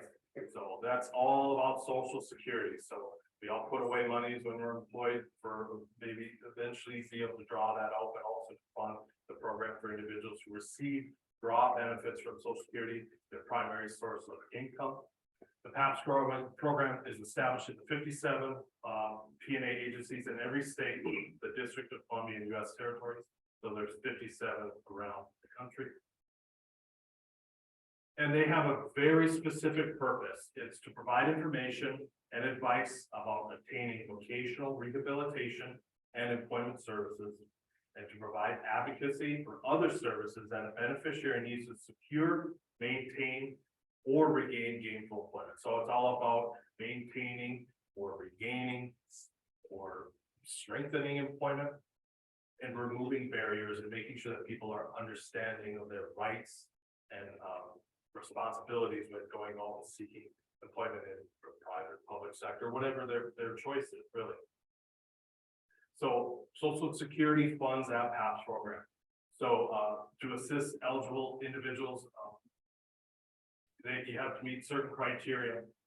And again, the general purpose is to get to maintain, retain, obtain employment, advance or get promotions. Maybe that you're eligible for, access ER services, access services of employment networks. So those are really great too. And then improve employability, challenge potential discrimination that could go on, or receive information, gain knowledge about employment rights. So in order to be PABSS eligible, now that's very strict. So Social Security, we're all familiar with Social Security. They do it by the book. They're strict, ominous in certain ways, but you have to be receiving a disability benefit. Now that could be SSI, supplemental security, as long as it's disability related, or SSDI, Social Security for an individual with a disability. You have to be in receipt of that benefit. And you want to be seeking information, advice about obtaining VR services or employment services, or looking to secure, retain, or regain employment. So those are the criteria that you need to meet to become PABSS eligible. And then, like I said, yeah, it has to be due to disability. So sometimes you may get both. You may get SSI, you may get disability benefits, but as long as because a lot of times you can see an individual, maybe like a new American coming to the United States, and they're in a destitute situation, that limited funds, they have no accounts or anything like that. So they will be eligible for SSI, which is meant to serve the most destitute of individuals, but doesn't necessarily mean that they have a disability. So again, we have to verify that usually, but just looking at the records is sufficient. You could be in a 1619 status. Those are individuals that may not be receiving a benefit, but are still considered to have a significant disability and are eligible in other ways to receive maybe like state assistance or on Medicare. So those, I used to see those a lot when I worked with the county doing benefits there. You can't be in receipt of a retirement benefit and be eligible for PABSS. So ultimately, individuals that are aged and are receiving SSRE are not eligible. Now that doesn't mean like if you're 65, you're done. Oh, well, I can't. No. There's a retirement age calculation with Social Security. It's kind of confusing, but they have an algorithm online. I have to do it every time. I'm like, okay, did I do that right? But it's more so based on what date you were born. So it's not the standard 65 as your retirement age. It may be 67, but it's considered that. I think I've gone up to 68 or something like that. And that'll change obviously as the time goes on. But so just being aware that that standard 65, we don't think, oh, that's when we retire. Some people retire before that. Some people retire after that, actually. But it's a considerate age is what they're talking about there. So again, Social Security is very strict on eligibility. So if you have any questions, you can always just call us and we'll help you through that process. So what services does P&A provide? What could they provide? It's investigate and review complaints of proper inadequate services provided to a beneficiary of Social Security with a disability by an employer network, maybe a service provider, other entities except Social Security involved in that beneficiary's return to work or regaining of work. And to give information or referral to those beneficiaries about specific work incentives like the ticket to work and getting involved in the employment network, including info on types of services and assistance that may be available to help beneficiaries secure their employment. So we advocate identifying correct deficiencies. Maybe sometimes there's deficiencies when you're seeking VR services or employment services or other support services that you're involved in when you're all out in the field of employment. So that would include reporting to the program manager or Social Security project officers on identified deficiencies with tickets to work and employment networks, which are very heavily involved with Social Security. So we would report to our PO, which I think actually is in Denver. Oh, she left. So, but our PO is located in Denver, so they access that. They kind of look over our region as far as their home. In cases we do consult and are able to get legal representation when appropriate, when certain rights violations are identified. Again, to the extent possible, we use alternative dispute resolution when we can. So I'm not a lawyer. I wouldn't come running it, right away. If I was a lawyer, we do have lawyers on staff, obviously have PMA to help interpret law in cases when appropriate, represent individuals. So it's always kind of, again, you utilize the most effective services that you have before you kind of run in and start doing things legally. But again, it does happen sometimes, and when you qualify, we are often able to assign legal aid in those situations to help you navigate an appeal or maybe a court date or court hearing or stuff like that, because it could be very, very confusing, honestly. Then we give information and technical assistance on work incentives, government agencies, employment networks, and other things of that nature. Assistance of beneficiaries in disputes involving work-related program decisions and benefit overpayments that may be a barrier to securing, maintaining, or regaining employment. So we'll talk about overpayments coming up at the very end. There's something to know about that. And again, perhaps a systemic advocacy, we can go in and kind of identify certain things that are going on that maybe need to be changed with introduction of policy or legislative procedures. So we can take a look at that under the PABSS funding. How it differs from other funding sources, it's received by an application with a specific budget. So Social Security determines the priorities that we, Social Security runs the show. So if I haven't made that clear, SSA is the boss with their own PABSS program. And we do not ever have unspent money. So we're so busy in North Dakota, luckily that's not really an issue. But yeah, you don't want to lose it or use it. You don't want to not use it, and you will lose it. Yeah, they'll be managing for that. So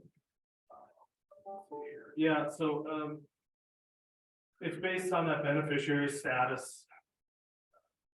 You know, some examples would be maybe unlike other PNA funding, the problem can be unrelated to the disability. So you can have maybe wage garnishments or attachment of bank accounts with funds draw, and it maybe nothing to do with the fact that you have a TBI, or if you have TD and you're going through work and you're experiencing discrimination, it may not be specific discrimination related to your disability, but PABSS is kind of nice because they open a lot of doors for opportunity for different advocacy and assistance through that.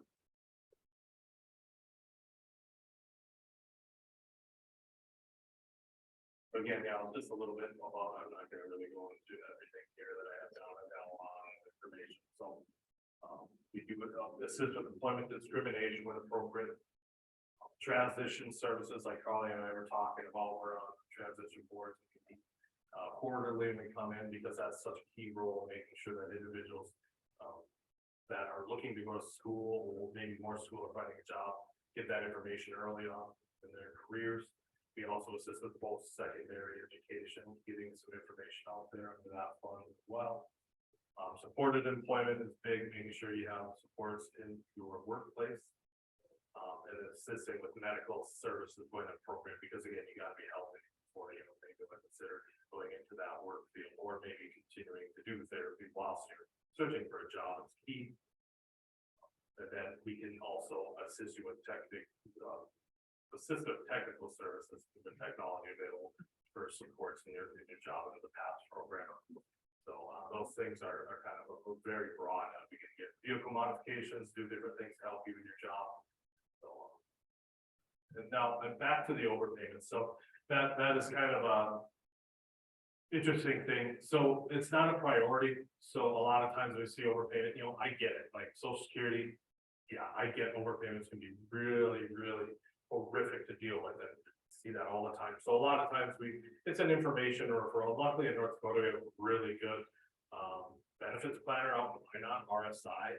That'll you contact them or Amy or any of those individuals out there will help you go through and understand, because Social Security can be super confusing when it comes to working, work period, and how much money can I make before my benefits decrease. You know, when they consider me, if I'm working too much, I no longer have a disability, those things happen. So you have to be careful. But again, under PABSS, it wasn't their vision to treat overpayments specifically and prioritize that within the funds. It's more about removing barriers. But sometimes that overpayment become a barrier, so that's what we can step in and help you. And you know, maybe file some briefs legally or go through an appeal process for overpayments. And a lot of times direct them to the waiver process and things like that. So And a lot of times we have pretty good luck in getting that reversed, or at least getting the overpayment manageable to a certain extent, so we will go over that. So that's kind of all about PABSS for now, so we'll go into the client assistance program, and then we'll get to the scenarios. That's the more exciting part. So the CAP program, the client assistance program, was authorized in the 84 amendments to the Rehab Act 73 as amended, and that exists in all the states as well.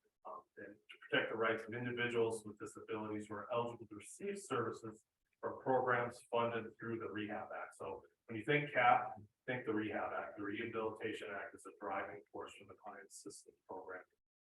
It is funded through the Department of Education and the RSA, the Rehabilitation Services Advocate.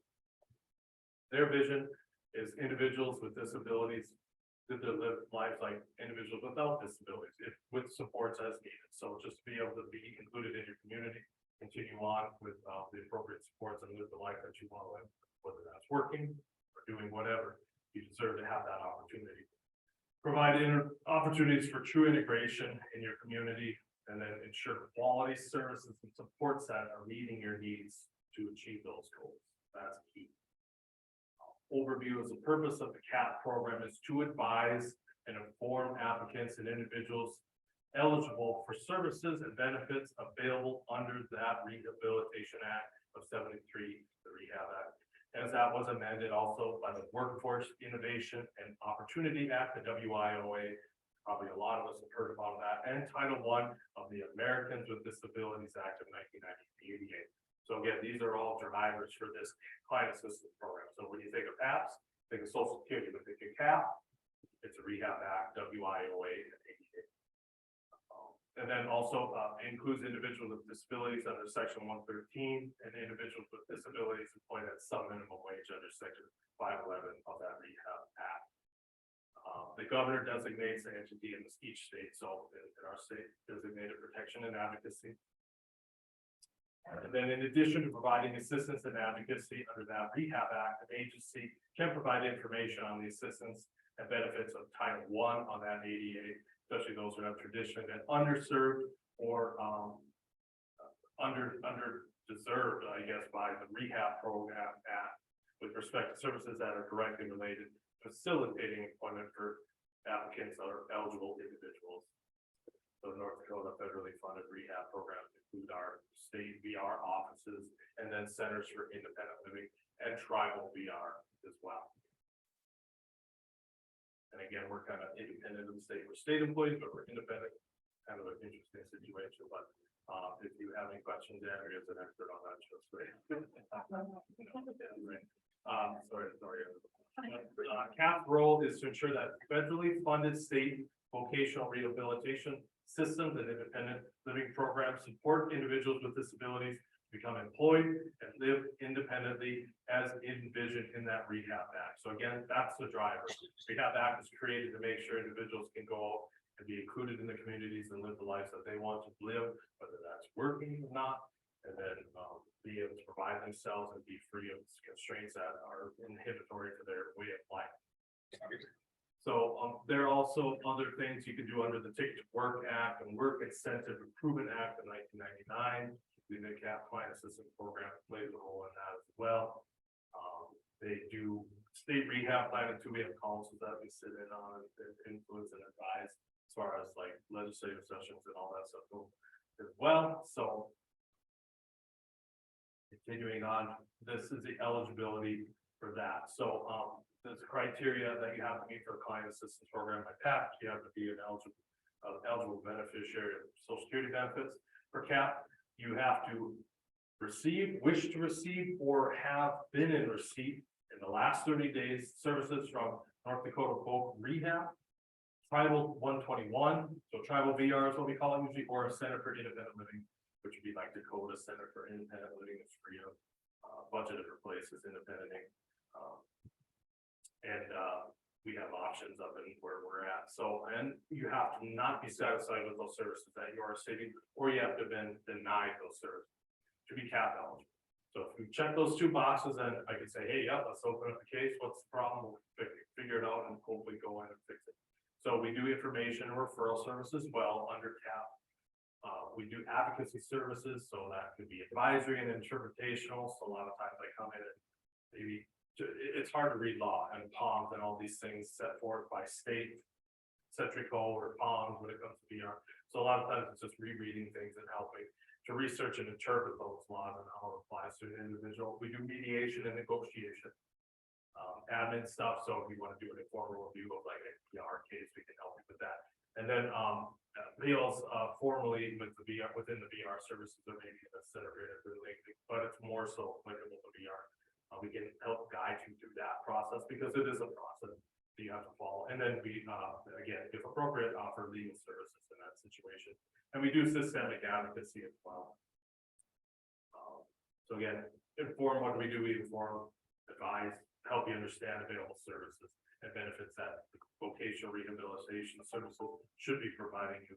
And that's the Centers for Independent Living should be providing you, as well as tribal VR centers should be providing you. So it's all about advising and informing, hey, well, we didn't get this, well, that is afforded, that is your right. You have the right to access that. And then explain to you as an applicant that what you need to do to get services. There might be some things you have to do to get the appropriate services, but we'll assist you in that. That assist and advocate in the relationships with those projects, programs, services. And then again, if appropriate, if it comes to that, we will pursue administrative, legal, or other appropriate remedies to ensure your rights are protected. So there's a process for that. Not everybody just gets to come in and get a lawyer assigned, right? So that's not quite how it goes. So we have to go through and take a look at the legal rights that were violated and go through it and determine with a legal kind of meeting within our P&A if appropriate to get our lawyers involved. So, but we can, a lot of times, if you had a problem with VR or something, you need to do appeal, I could come in and assist you with that appeal. Do I want to? Yeah, of course I do. I want to help you out, but it can be kind of confusing too. So it can be confusing for everybody. So making sure that somebody has assistance in that process who's done that before is sometimes the main thing. Then we can help you access services through individual and systemic advocacy. Again, if there's something going on, you can kind of establish systemic boards to address those issues in a broader sense. And then, yeah, just provide information about the benefits available under that Rehab Act. And then correct deficiencies where we see that as well. That's a big part of the CAP program. It's kind of exciting. It's going to go over because of some extensional or additional information. So yeah, this is another important thing that I always like to emphasize on CAP. We realize that VR counselors are operating within certain regulations themselves. I certainly get that. We really have a good VR group in North Dakota. I'm very close with a lot of directors, and have worked with a lot of clients that have been represented by VR. So it's a good relationship. We want to maintain that strong relationship. So I get it. They're doing things. They have bean counters. It's like, oh, we have bean counters at PNA too. So we have to do things a certain way, but doesn't mean that there isn't always other options to be able to meet the needs of those individuals. So that's kind of the whole point of CAP. So we can assist VR by explaining certain processes maybe they're unfamiliar with, and then how to go through their own policy and interpretation. Sometimes the way to go, how things are interpreted, can be interpreted differently by different entities.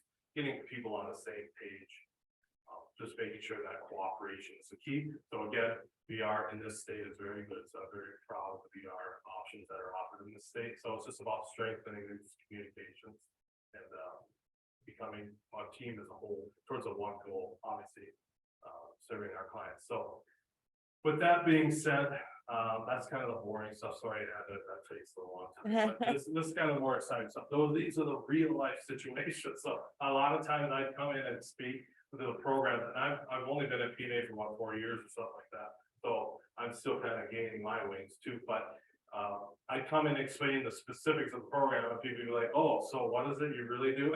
Yeah, I guess. So, Yeah. these are some real life scenarios. Obviously, no specific information is put in, but these are things that have happened and how we've come and rectified or at least assisted, or how sometimes things don't always happen the way the client may or the individual we survey be expecting them to, but there's usually an end to something. So these are some real life scenarios in case you were wondering how an actual PABSS case is operated or how an actual CAP case is operated. And then hopefully we'll have some time for questions at the very end. As long as it's not a hard question, I can stop you. I'll be able to. So this was a 20 to 25-year-old student, female, and obviously these are all individuals in the state of North Dakota.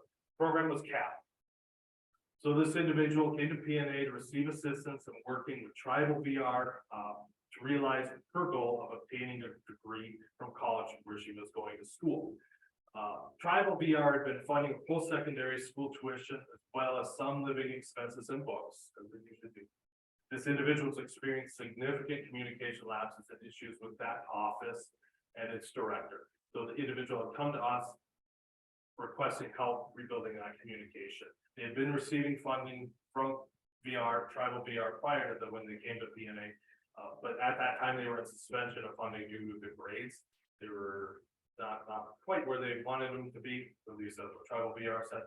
So there were some issues there, and the individual stated there was some contempt at times due to some tense interactions. So again, working with Tribal is different. Tribal VR is different because that's the tribal culture is different. I'm not an American Indian, so I can't say that I totally understand the tribal way.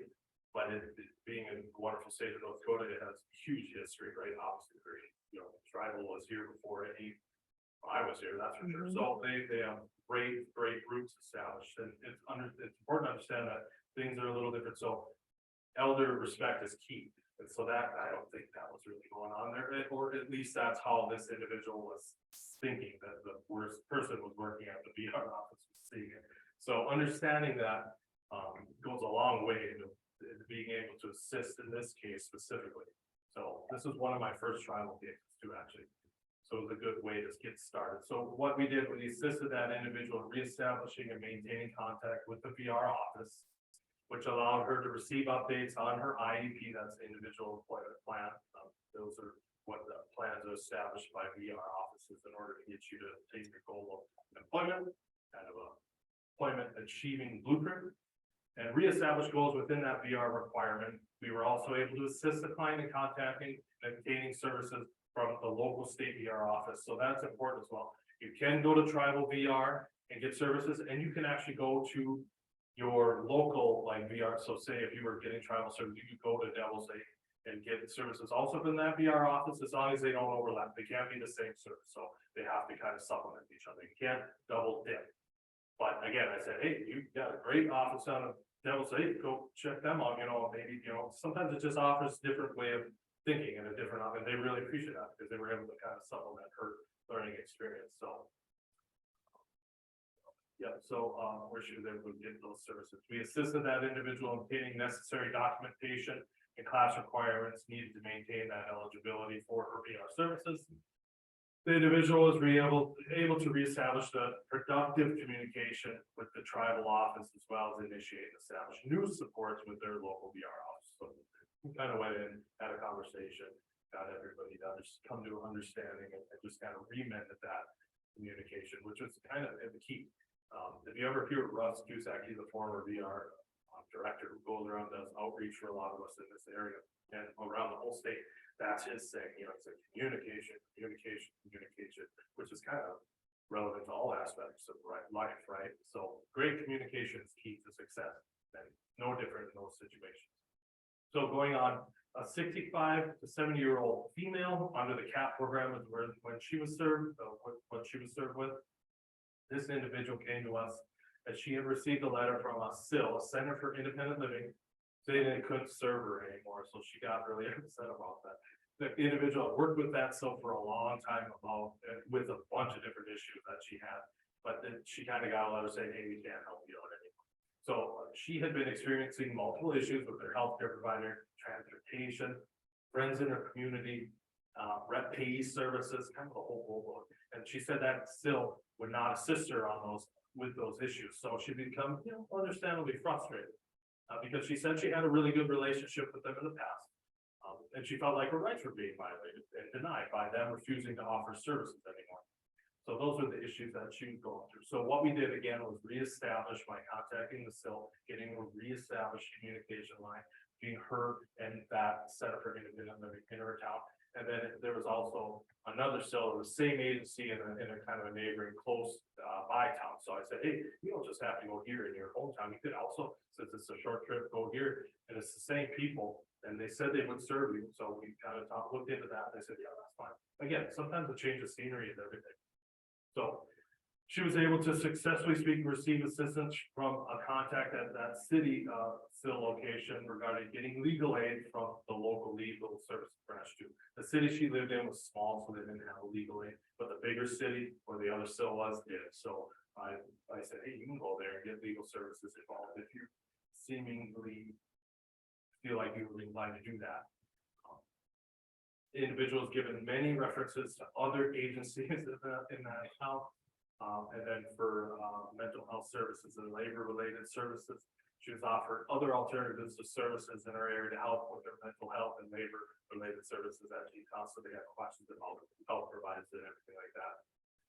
She didn't want to seek those services. I wish she had, because it really would have been beneficial to her. But again, I'm not there to force, I'm there to advise and present with options. So it's her prerogative not to seek those services. But she did appreciate the help that we gave her by introducing those other options for accessing centers for independent living. And, she just again chose not to access those human services resources at that time.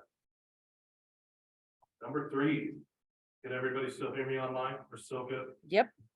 So we had a 30 to 35-year-old female. This program was a PABSS program. This individual came to PNA requesting assistance with situation she had a diagnosis of legal blindness in both eyes and was experiencing extreme anxiety due to inconsistent vision and being forced to cope with limited visions in new situations. Those medical issues were making it difficult for her to maintain her current employment. So again, maintain in that situation. The client was referred to a prestigious and well-known hospital outside of her primary care facility for testing to obtain recommendations to address headaches that she was having and inconsistent vision. The individual's first appointment was canceled because she didn't receive that prior authorization from medical service providers, right? So state Medicaid, if you have individuals that you serve, clients that are trying to go say to Mayo Clinic for certain things, I mean, it can be a nightmare. I used to work in economic assistance, so I'm kind of familiar with how that works. But again, there's a process to that. So helping this individual understand that process was key. With PABSS Advocacy, she was able to get that approval. So then we went through with that background of how the case management works in social services. We were kind of able to get her in touch with the right people and just kind of get the wheels rolling and get there for able to get that authorization for the provider. So she was able to stay there and travel to that hospital and get the treatment she needed. The recommendations were provided to her, also local doctors, and she was able to continue working because the problem was greatly reduced. The instability became, it increased, not the instability, but her vision, just stability increased. That's kind of what I'm trying to say. After advocacy efforts, that individual was approved, but later received a bill for 20% not covered by a provider. The medical provider had inconsistent reasons for non-payment. So we were trying to get the bond, and we're like, oh, well, this is reasonable. No, we had a levy saying this is reasonable. So we went back and forth. It was a big game of tennis there. But in the end, it was determined that regardless of what the reason were, she was still responsible for that 20%. And it was still better than being on the hook for the whole bill. So we use it for impairment related work expense, which helped bring the wages down. So her SSA benefits were going to go over that substantial gainful activity. So that ended up kind of being less expensive because it's safer from potential overpayment in that situation. So again, that's kind of how PABSS works, finding different ways, different outlets, different situations to improve your current situation. So this next case, a 30 to 35-year-old male under the PABSS program. This individual contacted us with a problem. His Social Security benefits have been terminated due to his income becoming too high. That happens every once in a while once you've gone past your trial work period. And you're meeting certain criteria for wage hit limits. you'll experience a cessation in social security benefits. So he did. He received a substantial overpayment too from social security that was expected to be paid back in a relatively short period of time. Can't remember specifically. It was a lot. It was like $30,000 or something like that. So it was a lot of money. And he was really worried because, you know, when you get those letters, they're very basic letters. They, you know, they say, well, you need to do this by this. It can be very intimidating. So going through that letter with him, said, yeah, you know, that's social security demo. Don't worry, we'll figure this out. So we provided assistance to that individual by appealing that benefit cessation, the stopping of the benefits, what we appealed, and then managing the overpayment, allowing him to continue to work. So he's able to retain that employment.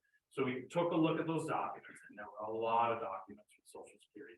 So again, understanding why they're doing that, and just understanding that, hey, it's just a cookie cutter system. They say this, boom, they press a couple buttons and it's mailed from their local, their federal office to you. They don't even probably see the letter that specifically comes out.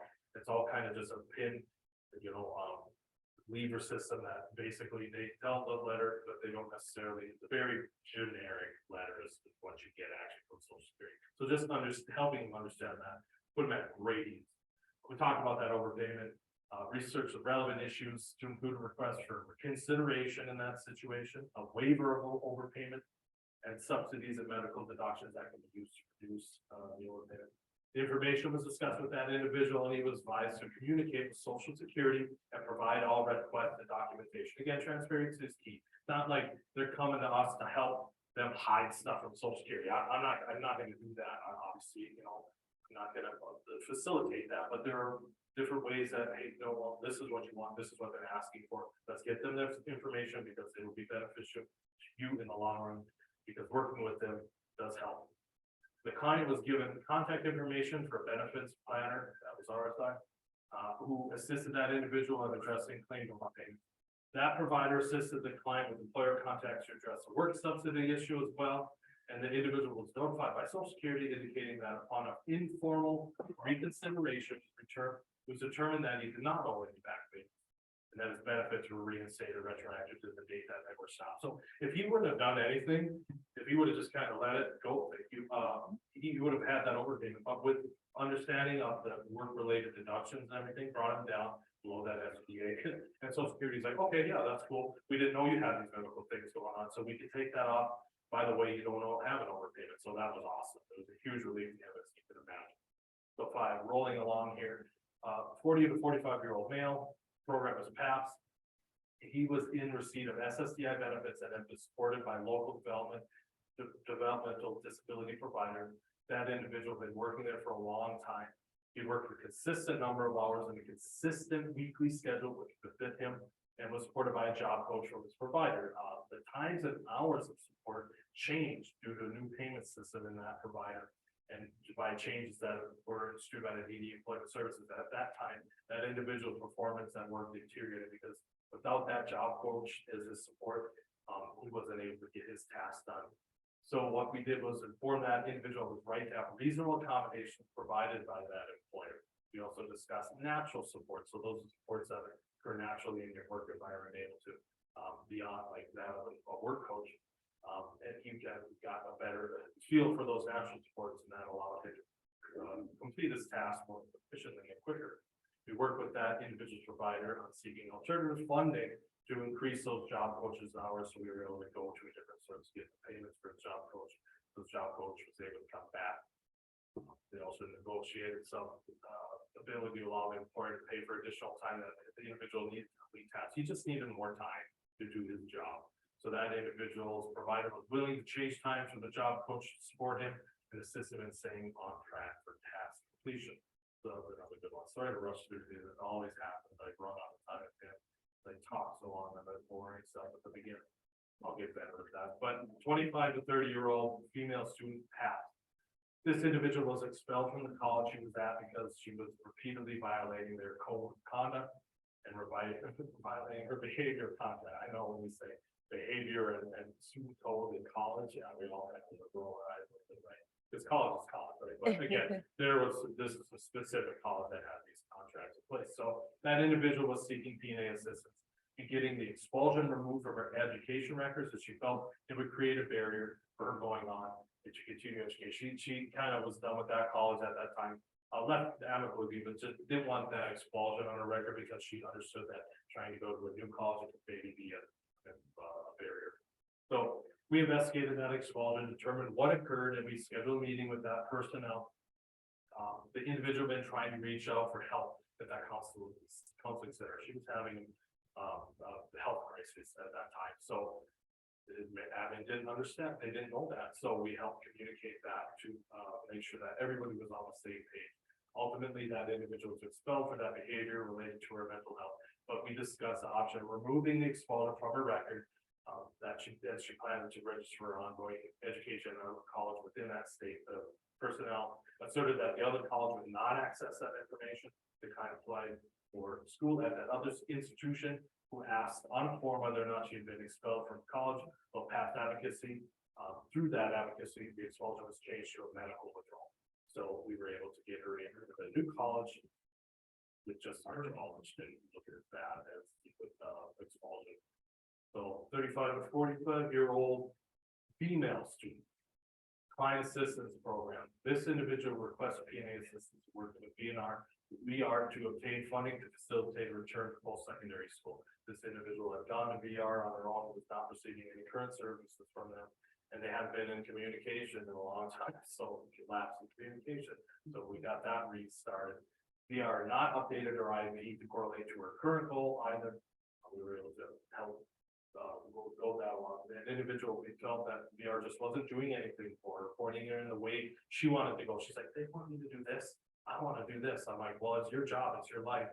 You are the one who holds the key, to that. So we went in, reestablished contact. She also had several thousands of dollars in prior student loans that were in a current 3-year monitoring for a total permanent disability, called a TPD disability waiver discharge, actually. And that created difficulties in acquiring funding from VR because VR will ask you to potentially consider grants and scholarships by applying for the FAFSA, which we didn't know if that would kind of trigger the TPD discharge to disqualify her. So you can't get loans while you're waiting those 3 years for discharge. And this was like a lot of money. So this individual actually had a TBI, so I got to know her very well, and she was a awesome lady. And what we did was we came in and we got her to get that IDP updated with VR and go in that direction that she wanted. And then we did a lot of research because my boss and I at that time, didn't know a lot about this TPD discharge. So we contacted a lot of people at Now Landed Service or North Dakota that was handling it. We contacted our National Disability Rights Network, which is out in Washington, about this stuff. We had conferences with them. We did a lot of research about what would need to be done to fund schooling for that college with the financial aid that's offered as well, but also maintain the requirements of the TPD, because that was like $70,000 she would have to pay back. And I was like, that being a guy who still has some student loans, it's you don't want to deal with that. So we talked about it. We facilitated communication between her and VR. As a result of that involvement, we determined reapplying for the FAFSA and seeking funding for VR would endanger that TPD TPD discharge. It was too risky to do. So they had to say, hey, you could reapply for the FAFSA. It might not do anything. Nobody really knows at this time. And we still don't have an answer about that one. So it's just not in your best interest to do that. So she ultimately chose to withdraw her college registration without financial penalty and wait on a 3-year monitoring period. Now, in that case, the 3-year monitoring period for her was like 5 months down the road. So she just re-enrolled the next semester. But this woman is amazing. She had tribal connections as well. But got her TBI and a softball game, sliding into the second base and played her head. So, but really remarkable young lady. Very happy to get to know her. 55 to 60-year-old female on the CAP program. This individual requested PNA assistance from CAP to resolve conflicts between herself and VR. That individual stated that VR was not finding employment for her and that she did not have an ID developed. So that individual stated there was confusion surrounding, in this case, a psych eval that took place. that individual said VR had closed her case and that she wished to have it reopened.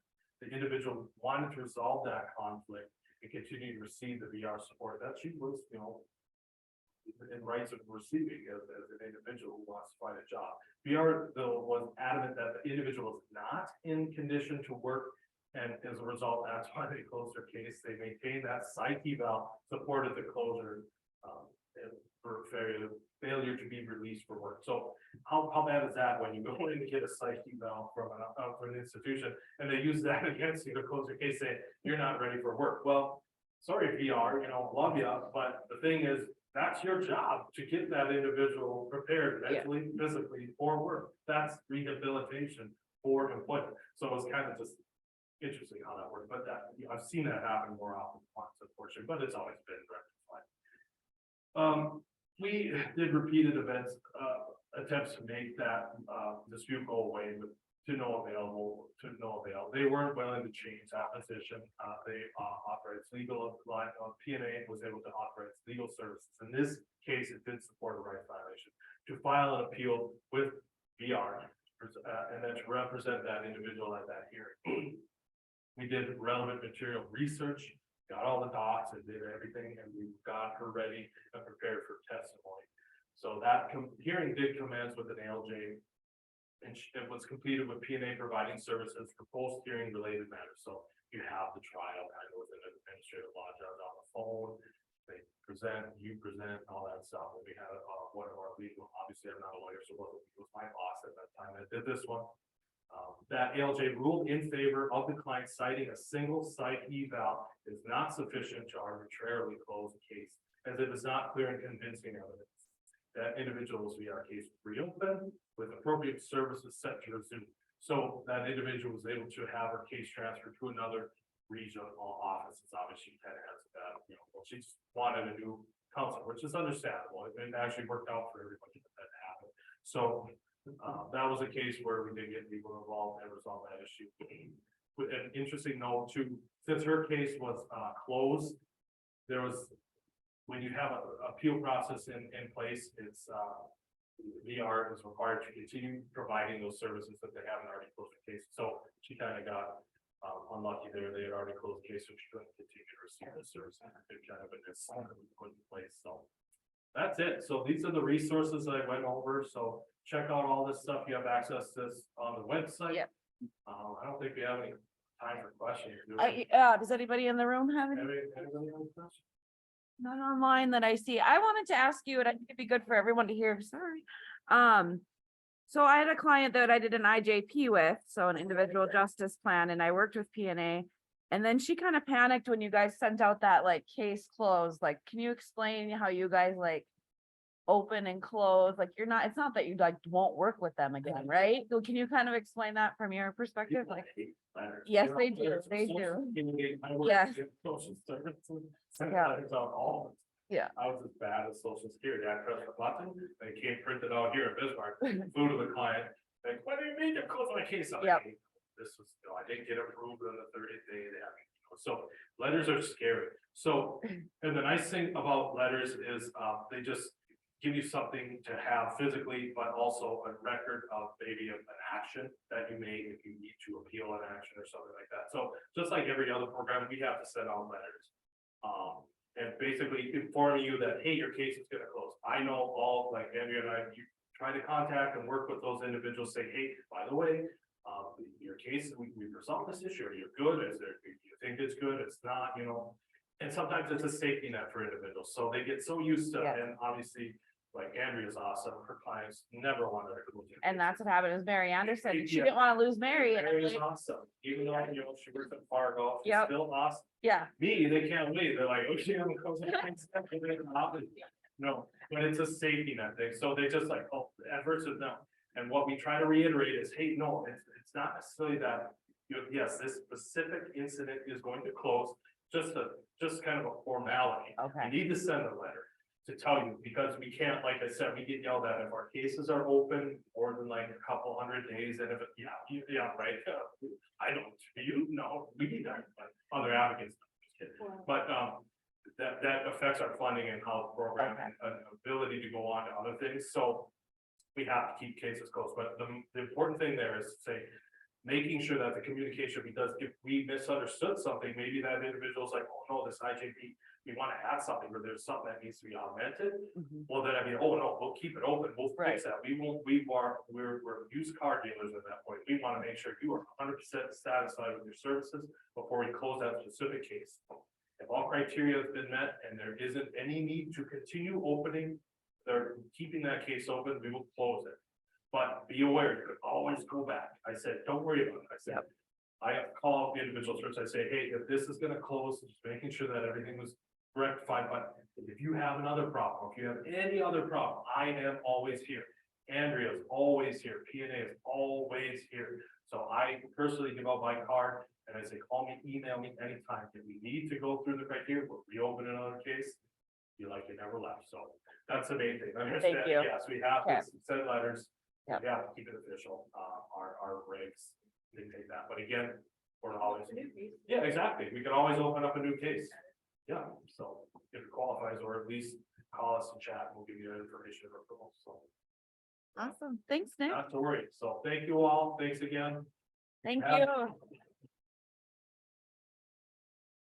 Okay, we got a short break and then we'll be back at 11:15.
Ryan is our relationship manager, Human Social Services, Minnesota.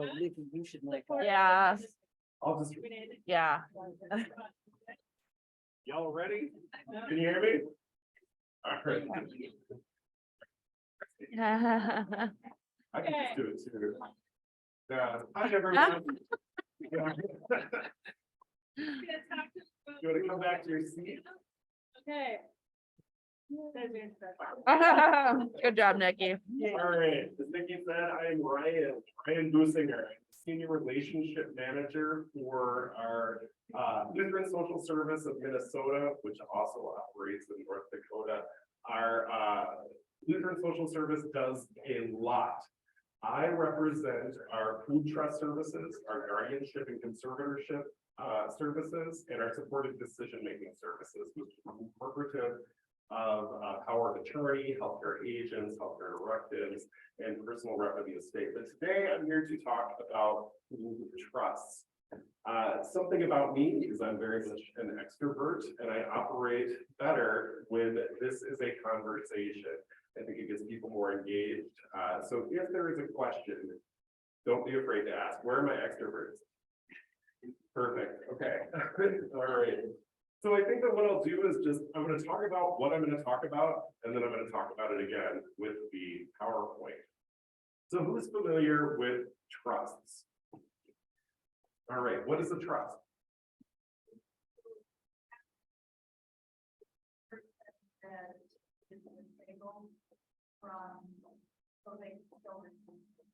Yeah, great.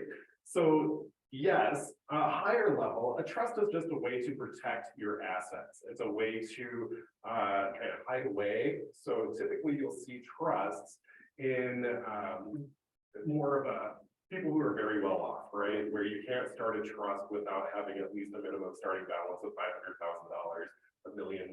That's not what we're talking about. We're not digging into this as an investment tool. You are correct.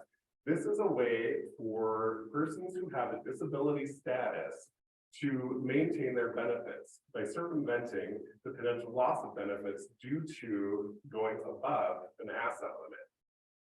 So when you have a disability determination, you also have that asset limit, right? And what is that? Typically around $2,000 or $3,000. And anything over that, what happens? You run the risk of losing it, right? So what do you have to do if you receive an inheritance, or if you win a settlement, or if you sell your home? What happens? What's that? Don't be afraid to yell. Yeah, so if your asset limit is $2,000 and you just sold your home for $200,000, what's going to happen? Yeah, you run the risk of losing your benefits, right? So you have some options available to you. Does anyone know what those options are? What's that? Well, yes. So typically the options, you can move to private pay, right? You can say, oh, I have all this money now, I'm going to be good, right? What happens in that scenario? How long does that money last? Not long, right? Okay, so what might be another option? Spend down? All right, so how long do you have to spend that money once you have received it? Once that $200,000 for the sale of my home is in hand? 3 months? Is that a North Dakota thing? In Minnesota, it's 30 days. Yeah, so, Oh, wow. so as much fun as it sounds to spend $198,000 in 30 days, I don't know that that's the best option, right? So trusts are another option. Now, forwardly, this is a relatively new thing. When I started my career path, I worked in housing and homelessness. And part of that was getting people into housing, but then the other part is setting up the supports necessary to keep them in that housing, which sometimes meant getting them onto benefits. I was working with one gal who, Oh, you're good. I was working with one gal who received a very substantial back payment. She had been working for a long time to get onto benefits. So she received this money and she thought her only option, and there weren't a lot of options at the time. So I walked into her place, which was a temporary housing situation, and I see this TV the size of a wall, these leather couches, massagers in the bathtub, 2 cats running around, and like she had spent all of that money, right, for a temporary situation. A year later, what happens to that when the housing is over? All of that's gone. So that back payment that could have or would have been great if it lasted a while is just gone in a flash, right? So to remedy that situation, we've come up with pooled trusts. It doesn't always have to be a pooled trust. You can also work with an attorney to set up a trust. It is a special needs trust or a supplemental needs trust. The thing about working with an attorney to set that up is, how much do attorneys cost? A lot, right? We're looking at $400 an hour. Are there any attorneys in the room? How much do you think? So that isn't necessarily feasible, right? With a pooled trust, all of the work from the legal perspective, the trust is already set up. What we do in a pooled trust is set up a sub-account that attaches onto that. And I do that because I think of this as a tiki drink and then you latch onto it. So you set up a sub-account that attaches on to that pooled trust, and you draw from it the funds that you have put into it with the support of an assigned trustee. So with a trust, if an attorney is setting it up, you have to figure out who's going to be the trustee. You have to make sure that everything, and that person has to know what they're doing. What am I submitting? How am I working with the DHS to make sure that everything's on the up and up and this isn't going to go away, right? With a pool trust, all of that's set up. you're assigned the worker who's going to take care of all of the administration on the background. Since it's set up, you also aren't paying attorney fees. So it's a pretty good situation considering, right? Any questions? That's a large information dump right there. Any questions so far? What Yeah. if you're a person who has a brain injury and you have that inheritance, and Yeah. then you have children, and you wanna figure out how to manage that? How do you do that? That's a good question. So we'll talk about that when we get to, well, let's talk about it now. So there are two types of trust. There's a special needs trust and there's a supplemental needs trust. A special needs trust is also called a first person trust. And the way I like to remember it is that there's one person involved. I received my money and I am deciding to put my money into my account for my benefit, one person, right? So it's a very retroactive thing that I've received an inheritance, or I won this settlement, or I got this back payment, and I'm making decisions for myself. Dramatic pause. Right? So with that, when the beneficiary, in that case, you were both the grantor and the beneficiary, right?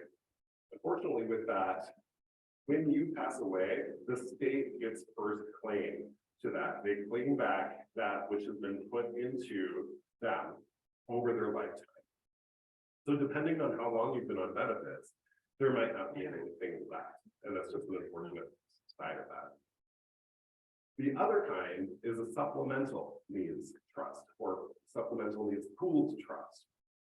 That is also called a third person trust, in that I am a parent, I am a friend, I'm a community member who wants to make sure that this person who has a disability status is taken care of when I am gone, or even right now. You know, I just want to make sure that they have something there. So I am setting this up as the grantor for a beneficiary of my choosing. Where do I am so dry? That's not part of the presentation. You're good, you're good. I just got back from a cruise, so this weather. Oh, yeah, yeah, So- yeah. Yeah, Right, So, supplemental needs pool trust. I think of it, so third person, proactive. I'm thinking ahead. I want to set this up, and let's say I'm a parent. My child has a disability determination. I don't want them to have to worry about the potential loss of benefits at all. So we're completely circumventing that by proactively setting up in the will the statement saying, I want this money to go into a pooled trust for the benefit of my kid, and that will be with this provider. So all of it's taken care of.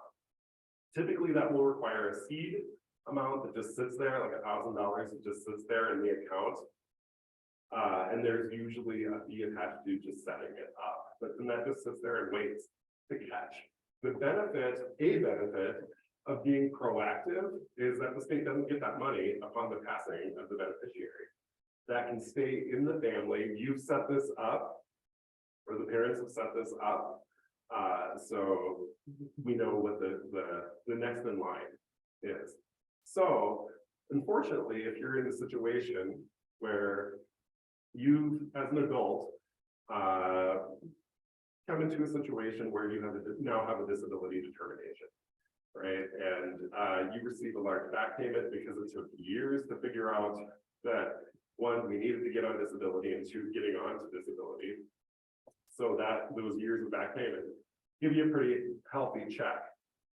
Unfortunately, you put that into a special needs account and the state won't get that back. So there's not really, if there's any attorneys in the room who know otherwise, I'm happy to hear that. But unfortunately, that will go typically to the state. Does that make sense? Yeah. It's, yeah. Does that answer? Not quite, Okay, but yeah. okay. I think that is a different dynamic. So if it's not a matter of benefit, well, no, it is a matter of benefit. I don't know. Okay, we can talk later, yeah. This is all about keeping your benefits safe. This is not to churn out profits. This is not to do anything other than make sure that you don't have to, or you don't get moved off of benefits and then go through the painful process of getting back onto benefits, right? This is to avoid that whole scenario. When So- people ask, will you repeat back so that the online can hear the Oh, question? sure, That's okay. I typed it in for them, but Okay, for future ones, yeah, okay, thank you. perfect. Thank you. Okay, any questions up to this point? Okay, let's hop in. So Pool Trust 101, you just got it. You'll get it again here. Person served. So pool trusts are set up for people who have a disability determination. That is a qualifying factor. Now, in North Dakota, we'll talk about this again, but in North Dakota, if you are over the age of 65, you are not eligible. In Minnesota, you are eligible. That's because in Minnesota, someone over the age of 65 who wanted to open a special needs pool trust was denied, and we sued.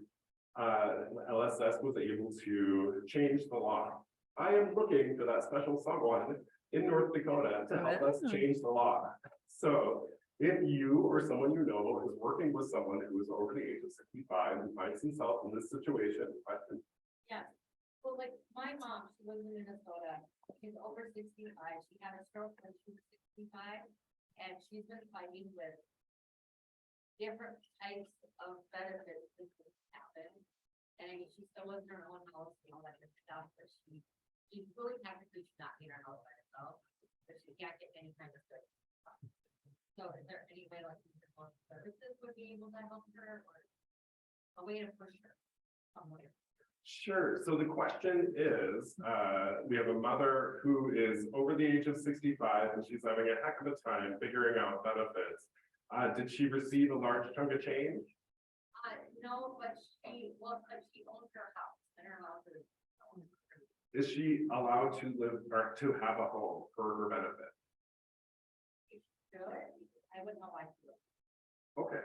So the situation, as this would play out, if she were to sell her home, she would get probably a good chunk of change, right? And then she would be in a position to figure out what to do with those funds. And yes, Lutheran Social Service could help in that situation, provided she has that disability determination, which it sounds like she does. And provided, so we have you have to have at least the minimum starting balance of $10,000, which the sale of a home should generate more than $10,000 typically. So yes, we can help. And then we like to also, I consider myself a wrecking ball for silos. So if there's a way that I can help and point in other directions as services are needed, I'm happy to do that. But yes.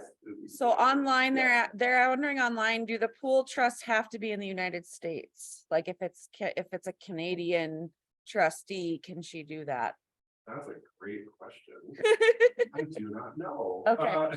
Okay. So my assumption would be, yes, this is a US thing because we're dealing with US Right. law. I would, Right. yeah. And even state to state, there are differences. Right. So when we set up a pool trust in North Dakota, it's different from the pool trust that we have set up in Minnesota. Just because benefits differ, incomes differ, limits, or asset limits, do they differ? They might differ. If they differ, they differ. And yeah, we have to adhere to that. So I don't think so. Okay. I wouldn't think so either, but I Yeah. don't know. Yeah, I'm gonna go with no. So, yeah, sorry. No, that's all right. Yeah. Okay. All right, so person served, again, we're working with persons who have a disability status and who have come into a chunk of change and they're saying, oh gosh, what do I do? I'm gonna lose my benefits because I received this inheritance. And we see a lot of people who don't even want to accept the inheritance, which is really unfortunate. This is one of those moments in life where you have this income booster. You're getting a lot of money, right? So you want to hang on to that. And a pool trust allows for you to hang on to that and do what you want to within some guidelines. So person served.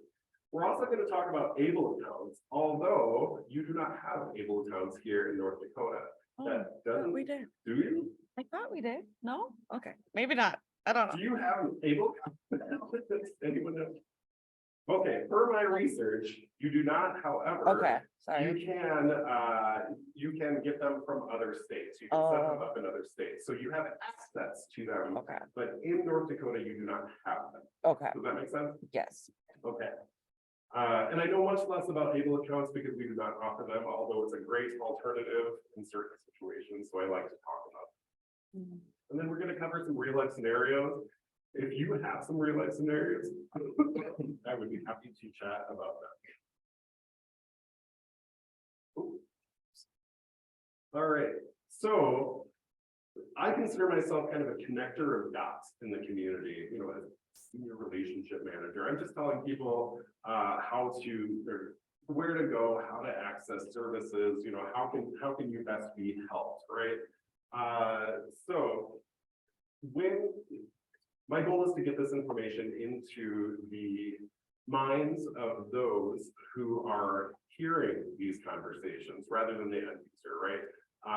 What we know is that people are much more receptive to this kind of conversation when you are talking about these things with people that you have a relationship, right? So the service providers or case managers or nurses even, or whoever.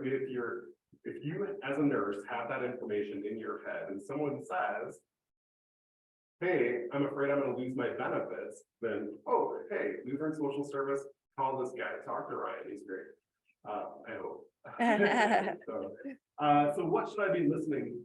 So I received an inheritance. I don't know what to do. I just won my settlement, and I think that this might come into play a lot with traumatic brain injury. Yeah. Back payments also will come into play a lot with traumatic brain injury. And then selling a home or property. And then if people are worried about losing their benefits and it's related to finances, absolutely. Let's, call Ryan, talk to him. He might be able to help. And also end of life planning. And this goes more for the supplemental needs pooled trust, where I'm a parent who wants to make sure that my child is taken care of and doesn't have to worry at all to face that stress of potentially losing benefits, right? So as part of end of life planning, you're taking care of your will and you just want to set things up now so they don't have to worry about it later. So these are the conversations to listen though. All right, any questions there? No.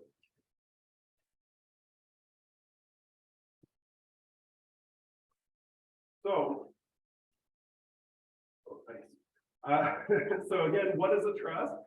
A fiduciary this is a horrible, don't ever rattle this up anymore. Fiduciary relationship in which one party, known as the trustor or grantor, I never hear anyone say trustor, it's great. Yeah. Gives another party, the trustee, the right to hold title to property or assets for the benefit of a third party, the beneficiary. So the key roles here are the grantor. This is the person setting up the trust.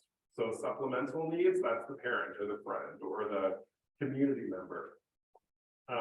For special, who is it? One person. It's also the beneficiary, right?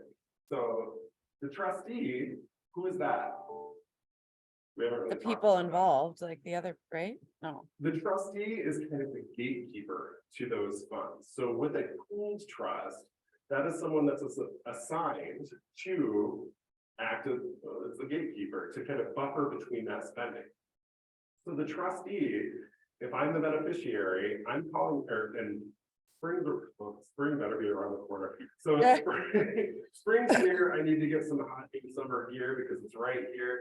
I call my trustee and I say, hey, spring's here, I need some hot new summer gear. The trustee says, great, let's do it. How do you want to make that happen? They have that conversation on how you want to spend this money, whether it's within the rules of the trust, and then how we're going to go about it.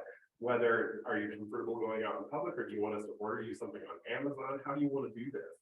And just, there's not a one size fits all for that. Every relationship is different.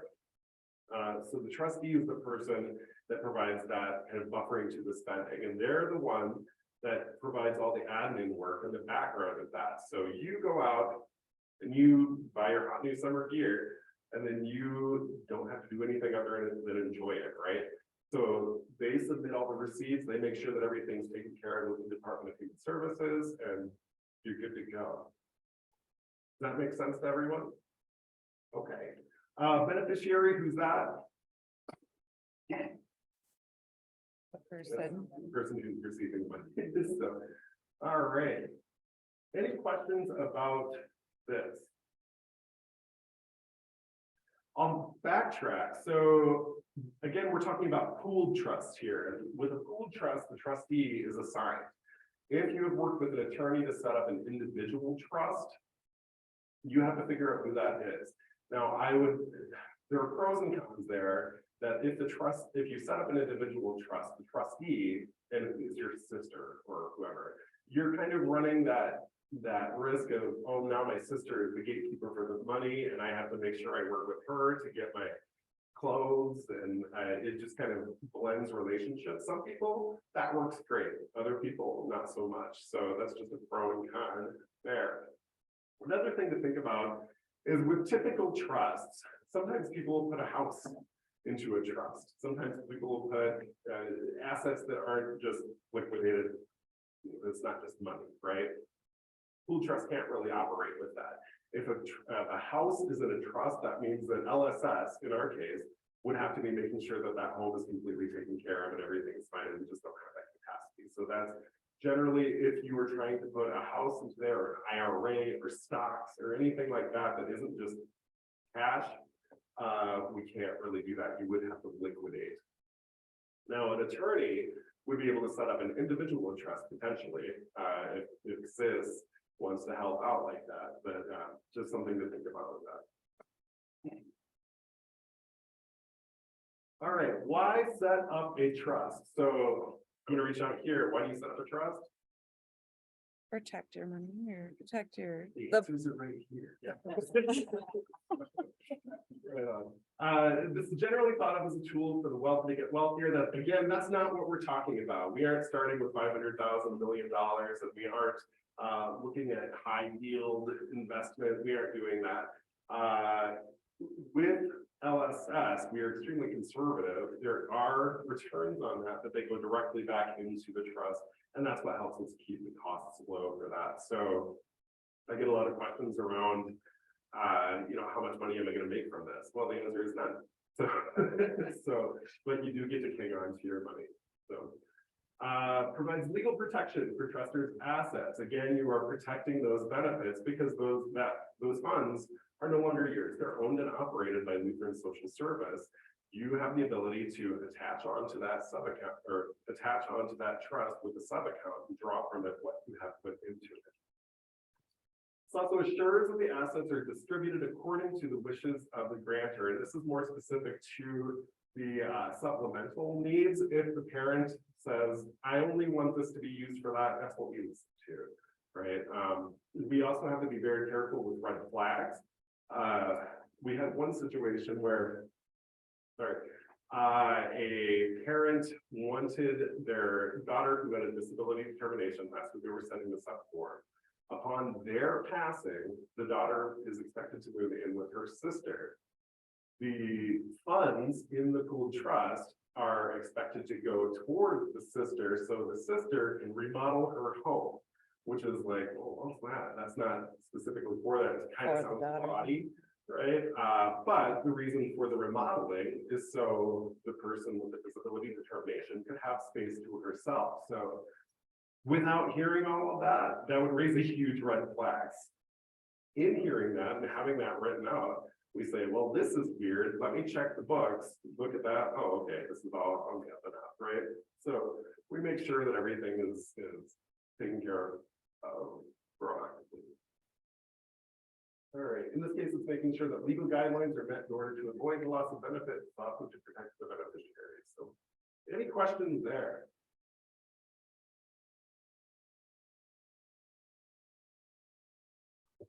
Another dramatic pause. The good thing about no questions is that you might get lunch sooner. That doesn't mean don't ask questions. Yeah. All right, so When we're talking about trust, there are 6 broad categories that we look towards. So a trust can be either living or testamentary. And what do you think that means? A living trust? Person's alive. You're alive. So a testamentary means that any direction is provided through a will, that you have passed away, and the expectation is that the will is to be, the wishes outlined in the will are to be carried out by the personal rep. All right, funded or unfunded. What do you think a funded trust is? This is a trick question. Not really even a trick question. It's not even really a question. What's a funded trust?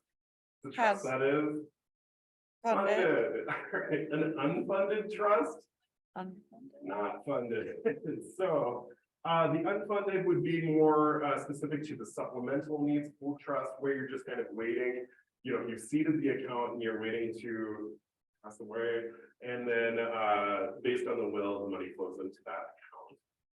Funded means I'm setting this up right now. That would be the special needs pool trust. We're taking care of this, we're getting it done, and I'm going to access it pretty immediately.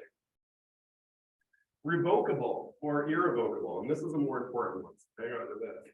Revocable can be changed or terminated by the trustor during their lifetime.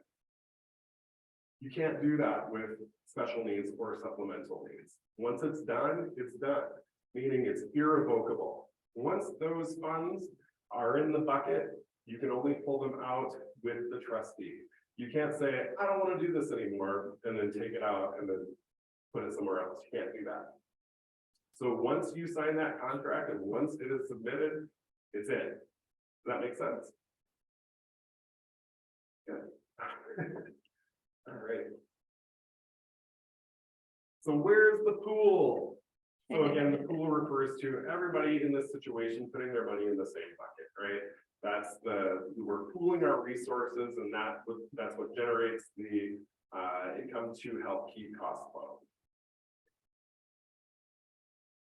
So pool trust is a financial investment tool containing assets of the individual with disabilities. With the pool trust, the assets of an individual with disabilities are preserved to enhance their quality of life and protect their eligibility for public benefits. So we talked about special needs trusts and supplemental needs trusts. What's another name for special needs trusts? Able account. First person, one person. Able account? Nope. No. First person. The first person is the answer. Oh, was the answer. I was like, what? Yeah. So, and why is it? What's a way to remember that first person? Just one. I am special. I got this money for me. I'm going to make the decision for myself to set up this account for my use. It's all me, right? So supplemental needs, also called a third person. Yes. And what is that? Setting it up for someone else. Setting it up for someone else. There's more than one person involved. The beneficiary is a different person from the grantor. Right? All right. Any questions on the division between those two?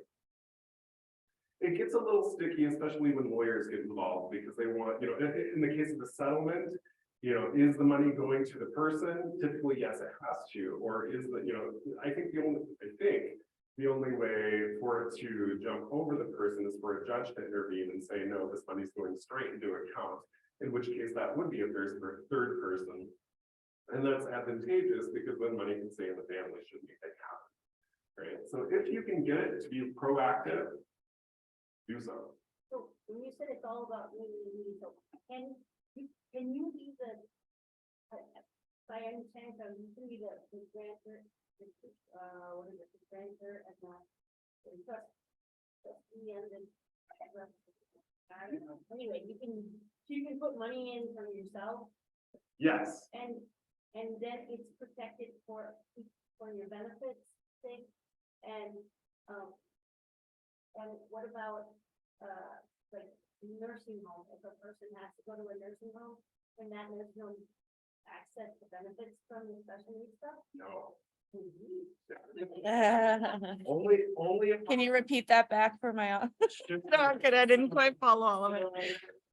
question is built around the kind of the roles here and how the money can be used. So we'll talk about how it can be used in a second. The point of a trust is that no one can get to it, right? It's protected. It's not your money anymore. It's youth and social service money, which sounds weird, but you have the sub account, you draw from it, the money, the funds that you have put in. So a nursing home can't come and say, hey, give me your money. You know? Does it go to the state? Yes, in the case of a special needs, which is the first person. So yeah, state gets first clawback to that. So yeah, with the special needs pooled trust, I have, so my parents passed away. No, that's not a good one. No, yeah, okay. My parents have passed away. They didn't set anything up. I'm surprised to find out that I have an inheritance. I get $50,000. And I say, oh gosh, I have an asset limit of $2,000. What am I going to do with all this money? I don't want to refuse it. So let's put it into a special needs pooled trust. The trustee is the kind of gatekeeper for the money. You are the grantor and you are the beneficiary. Does that make sense? Can't do it. Yeah. But stuck. Yeah. So it's unfortunate that can't stay in the family without it being a proactive way. But the fortunate side is that you don't have to do benefits, and you get to decide what to do with that money. So and maybe we'll get to it in a second. But when I say this kind of provides an icing on the cake of life, these are funds that you can hang on to. And if you want to go on a vacation, typically people in a situation that have an asset limit of $2,000 aren't going to be able to go to the south of France. With this, go to the south of France or just California, whatever. So you can use, what's that? Land or. Yeah, you would have to liquidate that to put it into the trust as is, or you could work with an attorney to set up an individual trust. But these are pooled trusts that we're talking about. Great question.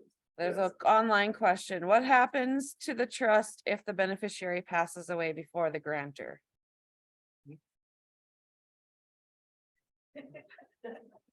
Well, so the grantor and the beneficiary are the same person, so that would be weird. I think maybe they mean, So like if for a supplemental needs pooled trust, it depends on the reason that the trust was set up.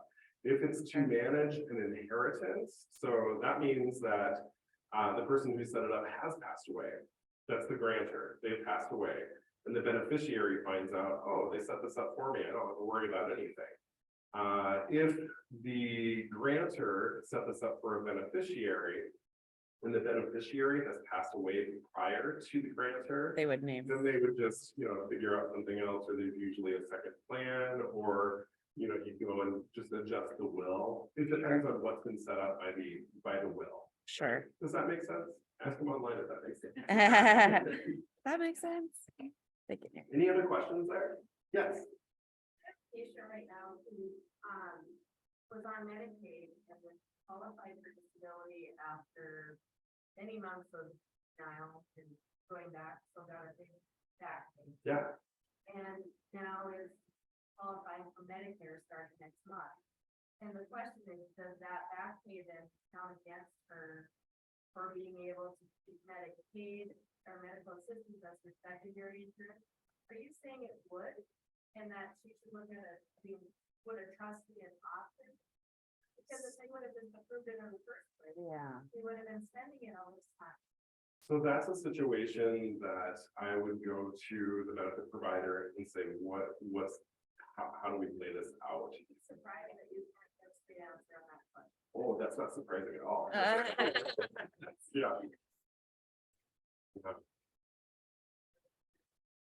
That chunk of money is going to counted against eligibility for a secondary or. Yeah, so that's a good example of something I would take to an attorney in that case, where the knot's just a little too tied.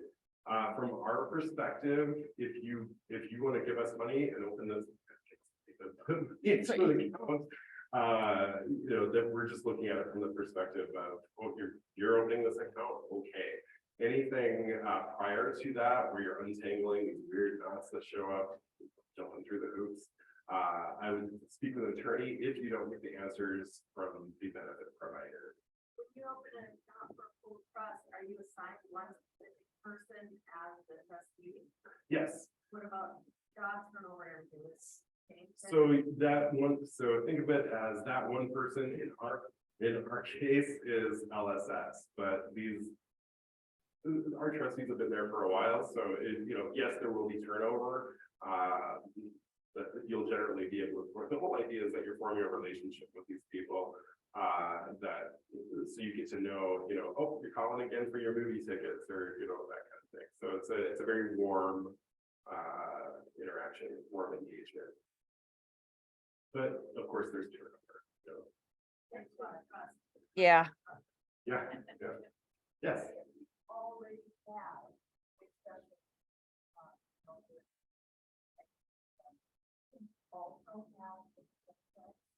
Yes.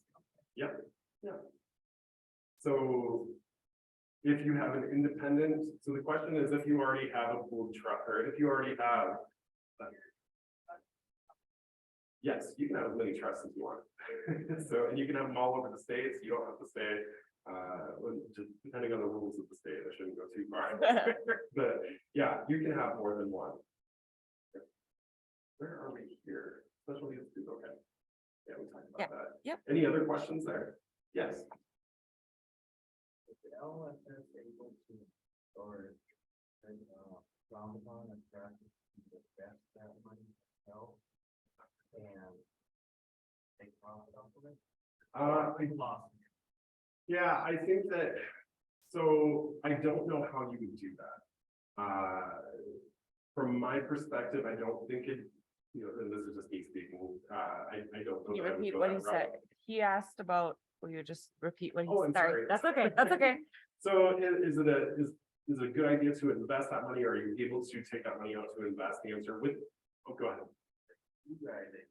Oh, So no. we do, and we do it very conservatively. And that money again rolls over. Any sort of income generated from the pool goes back into the pool, which is what allows us to keep it so reasonable for people. This otherwise can get, so when you're talking about trust, you're typically talking about people who are doing just fine in life, and they're putting this money into an account that they want to generate a lot of income. That's not what we're doing it for. We're doing it to protect benefits. Did I? Yep, I think, yep. Any other questions there? All right. We talked about this specifically for persons living with a disability. You have to be able to verify that you have a disability, which is just as simple as providing the letter that you get when you get that confirmation, the award letter. You also have to provide a photo ID.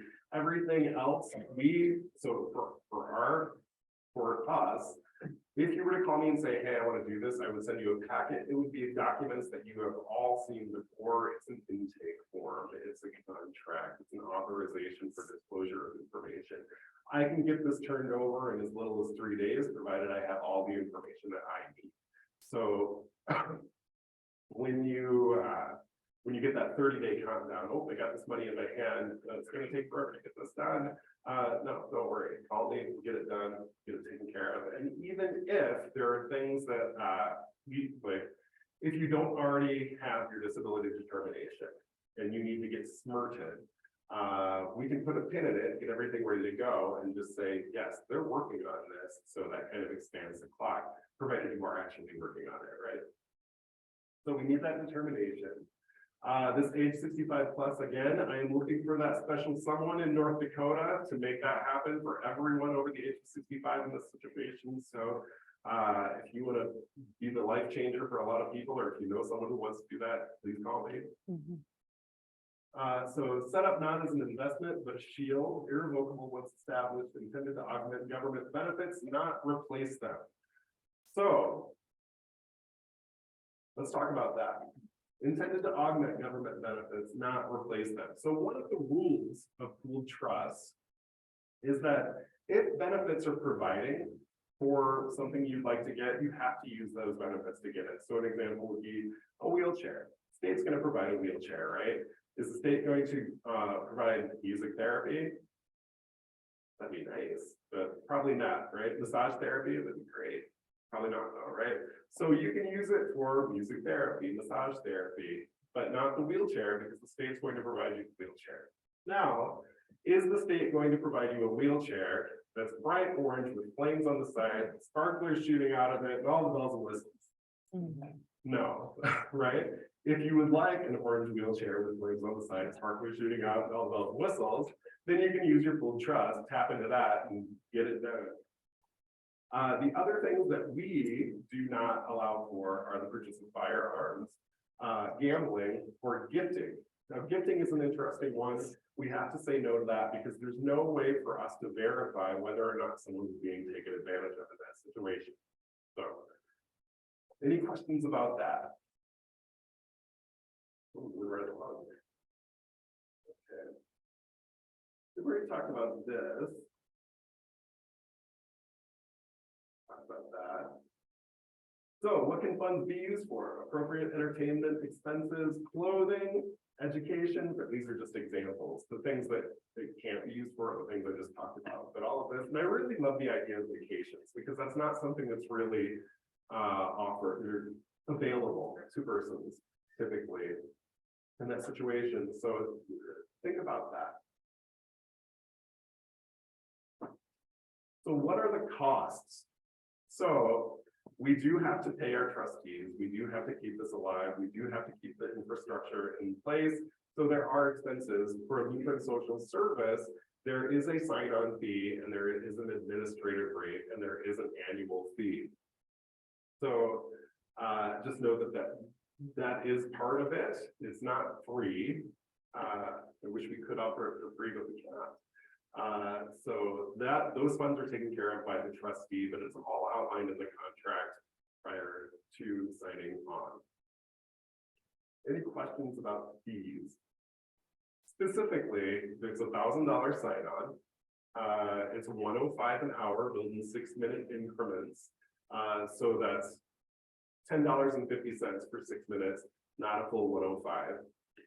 And then the annual fee is dependent upon usage. So if you put this money in this account and you don't touch it, we still have to do the work for it. We still have to submit to the DHS so, and take care of all of that. So there is an annual fee associated that goes down with more usage.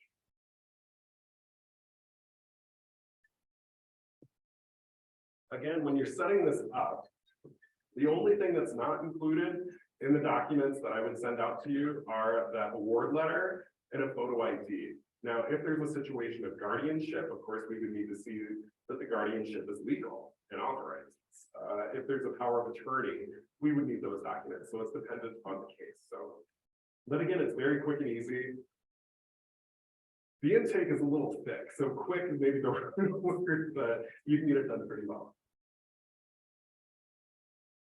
And for this, the thing to note about the process is that we can get it done in as little as 3 days. So, there. But I have some examples here. I don't know that we need to go through them. Are there any questions? Okay, maybe we will. So Gary here. My father was moved to a memory care unit at our local assisted living facility a few months ago. He's no longer able to stay in his home alone, so we are in the process of selling it. Do I need to be worried about him being able to stay on his benefits when he gets the funds from the sale? Can he keep that money? He just turned 67. Does that change anything? So, how would this apply? He's selling his home. He's on benefits. He's going to get a good chunk of change from that. What would I advise? Full trust, yeah. So, and which one? Yes, special needs pooled trust, because that's one person. I'm receiving the money for the sale of my home. I'm going to put it into that trust and draw from it. Now, this 67 piece If he's a Minnesota resident, that's fine. The difference in Minnesota is that you would have to work with an attorney just to make sure that they've reviewed the joinder agreement. And we would have to have an attorney complete what's called a fair market value assessment, which I don't know how they do this math, but we figure out how long you're going to be expected to remain on the planet. And then make sure that we're accounting for all the funds throughout each of those years. The attorney takes care of that. In North Dakota, though, if Gary here came to me in North Dakota, what would I say? Gary, let's do this. Let's make this happen. So the process would be, I would just go ahead and set it up. We'd submit it and we'd probably get denied. And then what we do? Sue them. Right? So fun, right? So we actually have everything ready to go. Lori is ready for this to happen. Again, if you know anyone, that special someone that's going to change the life of many, let me know. Hunter and Lucy, I was recently diagnosed with stage 3 lung cancer. I had a good prognosis, but it got me thinking about what would happen to my son, who was determined disabled at birth, if I weren't here to care for him. His father passed away when he was 2, and the sister lives overseas. My friend told me I should talk to you. What am I going to say to you? What's that? Yeah, some of the supplemental needs, let's be proactive about this and just do a little end of life planning. Not that the end of life is anywhere near, but you never know, right? So you don't want Hunter to have to figure this out. So if you take care of it ahead of time, just get that ready, and then it'll be there ready to catch any sort of inheritance when it comes. Lillian, I recently received an inheritance from my grandmother who passed away last year. I'm not sure what to do with this money, but SSA is telling me that I need to do something with it soon or they'll cut off my benefits. She left me $22,000. Do I just spend it? I've been on SSI since I was 22. I don't know what to do. What would this be? I heard an answer. First person, yeah. Oops, sorry. Yeah, special needs pooled trust, absolutely. But this is a great opportunity to also talk about an ABLE account. And who's here to heard of an ABLE account aside from me mentioning it earlier? Okay, what do you know about an ABLE account? Awesome. So yeah, an ABLE account is set up for, it's a lot like a special needs pooled trust, only you are the trustee. So the qualifiers for an ABLE account are that you received your disability determination prior to your 26th birthday. And yeah, then you can take care of it on your own. You also have to make sure that, you being your own trustee means that you have the capacity to submit receipts, to talk to the DHS, to make sure that everything's on the up and up, and that you are adhering to the guidelines, which I believe are the same as the special needs pooled trust. You're not going out buying firearms, gambling, or gifting. You're taking charge of that, which is a great opportunity for a lot of people. Again, that's not available here in North Dakota, but you can draw from other states or set them up in other states, and it works just the same. With an ABLE account, you can only put, so I looked up the numbers on this. I saw 2 of them. So one is that you can only put 15,000 in annually. I don't think that's right. I think they just raised it to 17,000 annually. And you can have up to 100,000 in an ABLE account. These rules change from state to state. So if you're moving around, you need to figure it out, make sure to check this. But yeah, those are the guidelines for an ABLE account. That's as much as I know. Any questions on that? I might not be able to answer. No, you're good.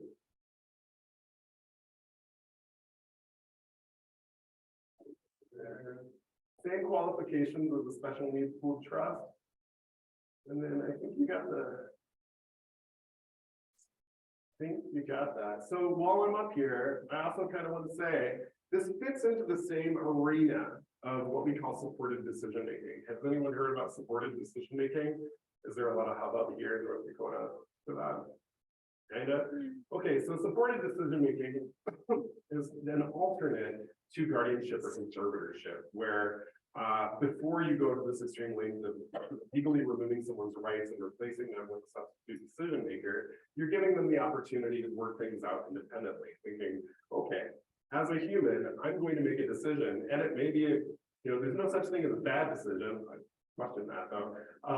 But just because you've made a bad decision doesn't mean that you need to go straight to guardianship or conservatorship. You learn from that, you grow from that. And then you as a person, next time that situation comes around, will hopefully know better, right? So the whole process of supported decision-making really leans into the autonomy and the belief that someone can learn and grow from their own experiences. With the support of a team, we all do it. If you've ever had to change a tire, that's a good, not change a tire maybe, but go to a mechanic. What are you doing? I don't know how to do this. I'm going to lean into someone who has this expertise and we can talk about what paths we want to take. So supported decision-making is very much a blanket that we all use. Applying it to this setting is a preventative measure that allows us to not just, again, speed straight forward to, well, you need guardianship, you need conservatorship, because that can be timely, expensive, and permanent. Within supported decision-making, losing my voice, we can talk about power of attorney, healthcare agents. Everybody know what a power of attorney does? So if I'm unable to speak for myself or manage my financial matters, who's going to do that for me? Power of attorney answers that question. Healthcare agent, if I'm unable to speak for myself and I can't communicate my healthcare needs, who's going to?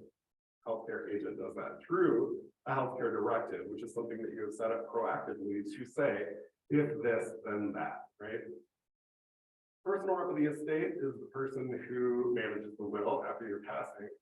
And of course, guardian and conservatorship is the role that if things have kind of gone off track for, which is a bad term, for decision making, you are legally asking the courts to remove the decision making and replace that with a substitute decision maker.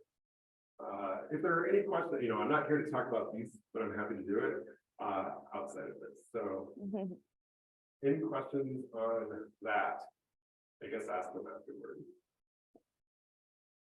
Look at Questions? you. You're at 5 perfect time. minutes. You're I at perfect time. I thought I'd be done later. Oh, you did great. Questions? Is this relevant? Is this good information for you? Can you think of people that will benefit from this? Someone online is wondering, where do you go to set up an ABLE account? Just your bank or? So yeah, you'd have to, if I run that situation, the LSS doesn't offer them, but you could call me and I can work with you to figure out who does. Okay. Search online, ABLE account. Okay. Yeah. Okay. ABLE account, then the state that you're in, because it's going to differ from state to Right. state. Okay. The decision making, supportive decision making, that's kind of that person who is supposed to be supporting you, they might sway you one way or the other, in the process. Well, so I think that kind of goes outside of the arena of what I'm talking about, and maybe Nick Murphy. Yeah. Nick. Yeah. Nick's your best. Yeah. Yeah. So the idea of supported decision making is that you're not swaying anyone to do anything. You are, if you are part of that supported decision making team and you have been pulled in to talk about or talk to just, hey, how do I want to do this? Should I date this person or not? That's a great question. The role of a supported decision maker team is not to say no or yes, it's to say, well, what do you see in this, or where do you see it going, or having that conversation, just kind of talking it out, right? It's not only financial. No, supported decision making is for everything, because if you think about so guardianship is, am I safe? Am I living where I will thrive? Am I having the relationships that will help me be a better person, as opposed to being taken advantage of? You're avoiding things like fraud. You're avoiding things like maybe homelessness, things like that.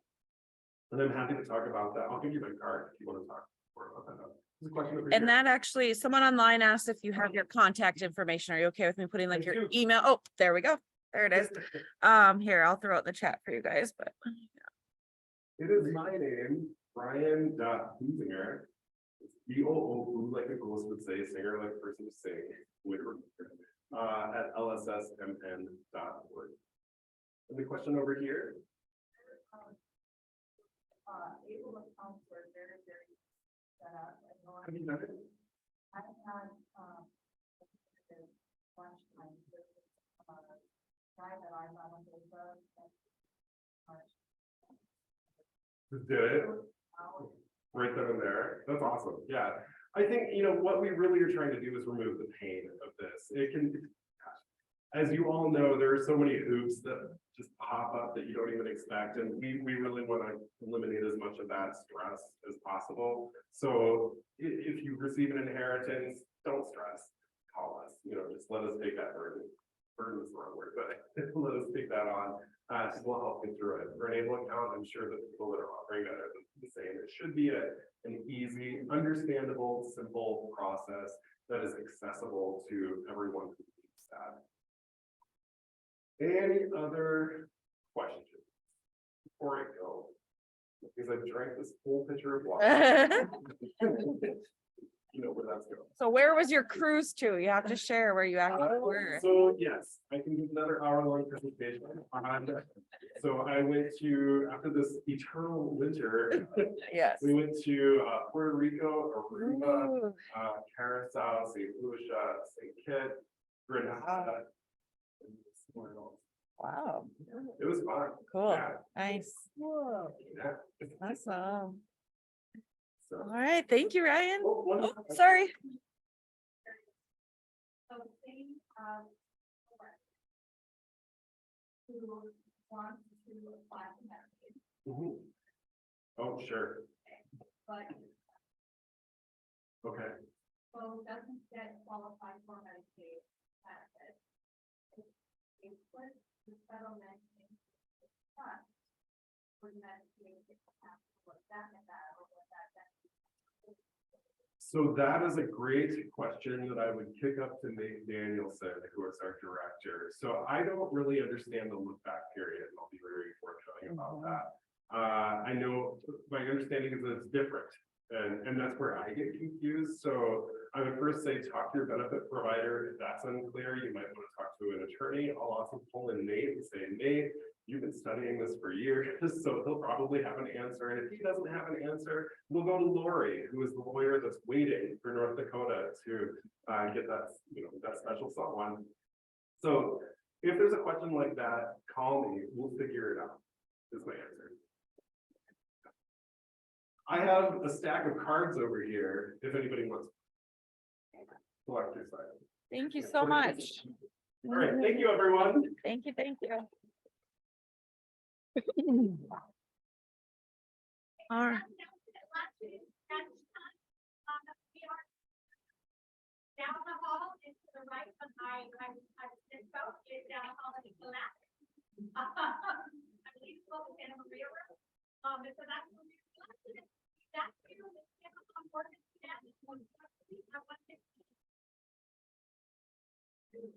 Timing for everyone to have at least. Yes, exactly. Yep, exactly. Yep.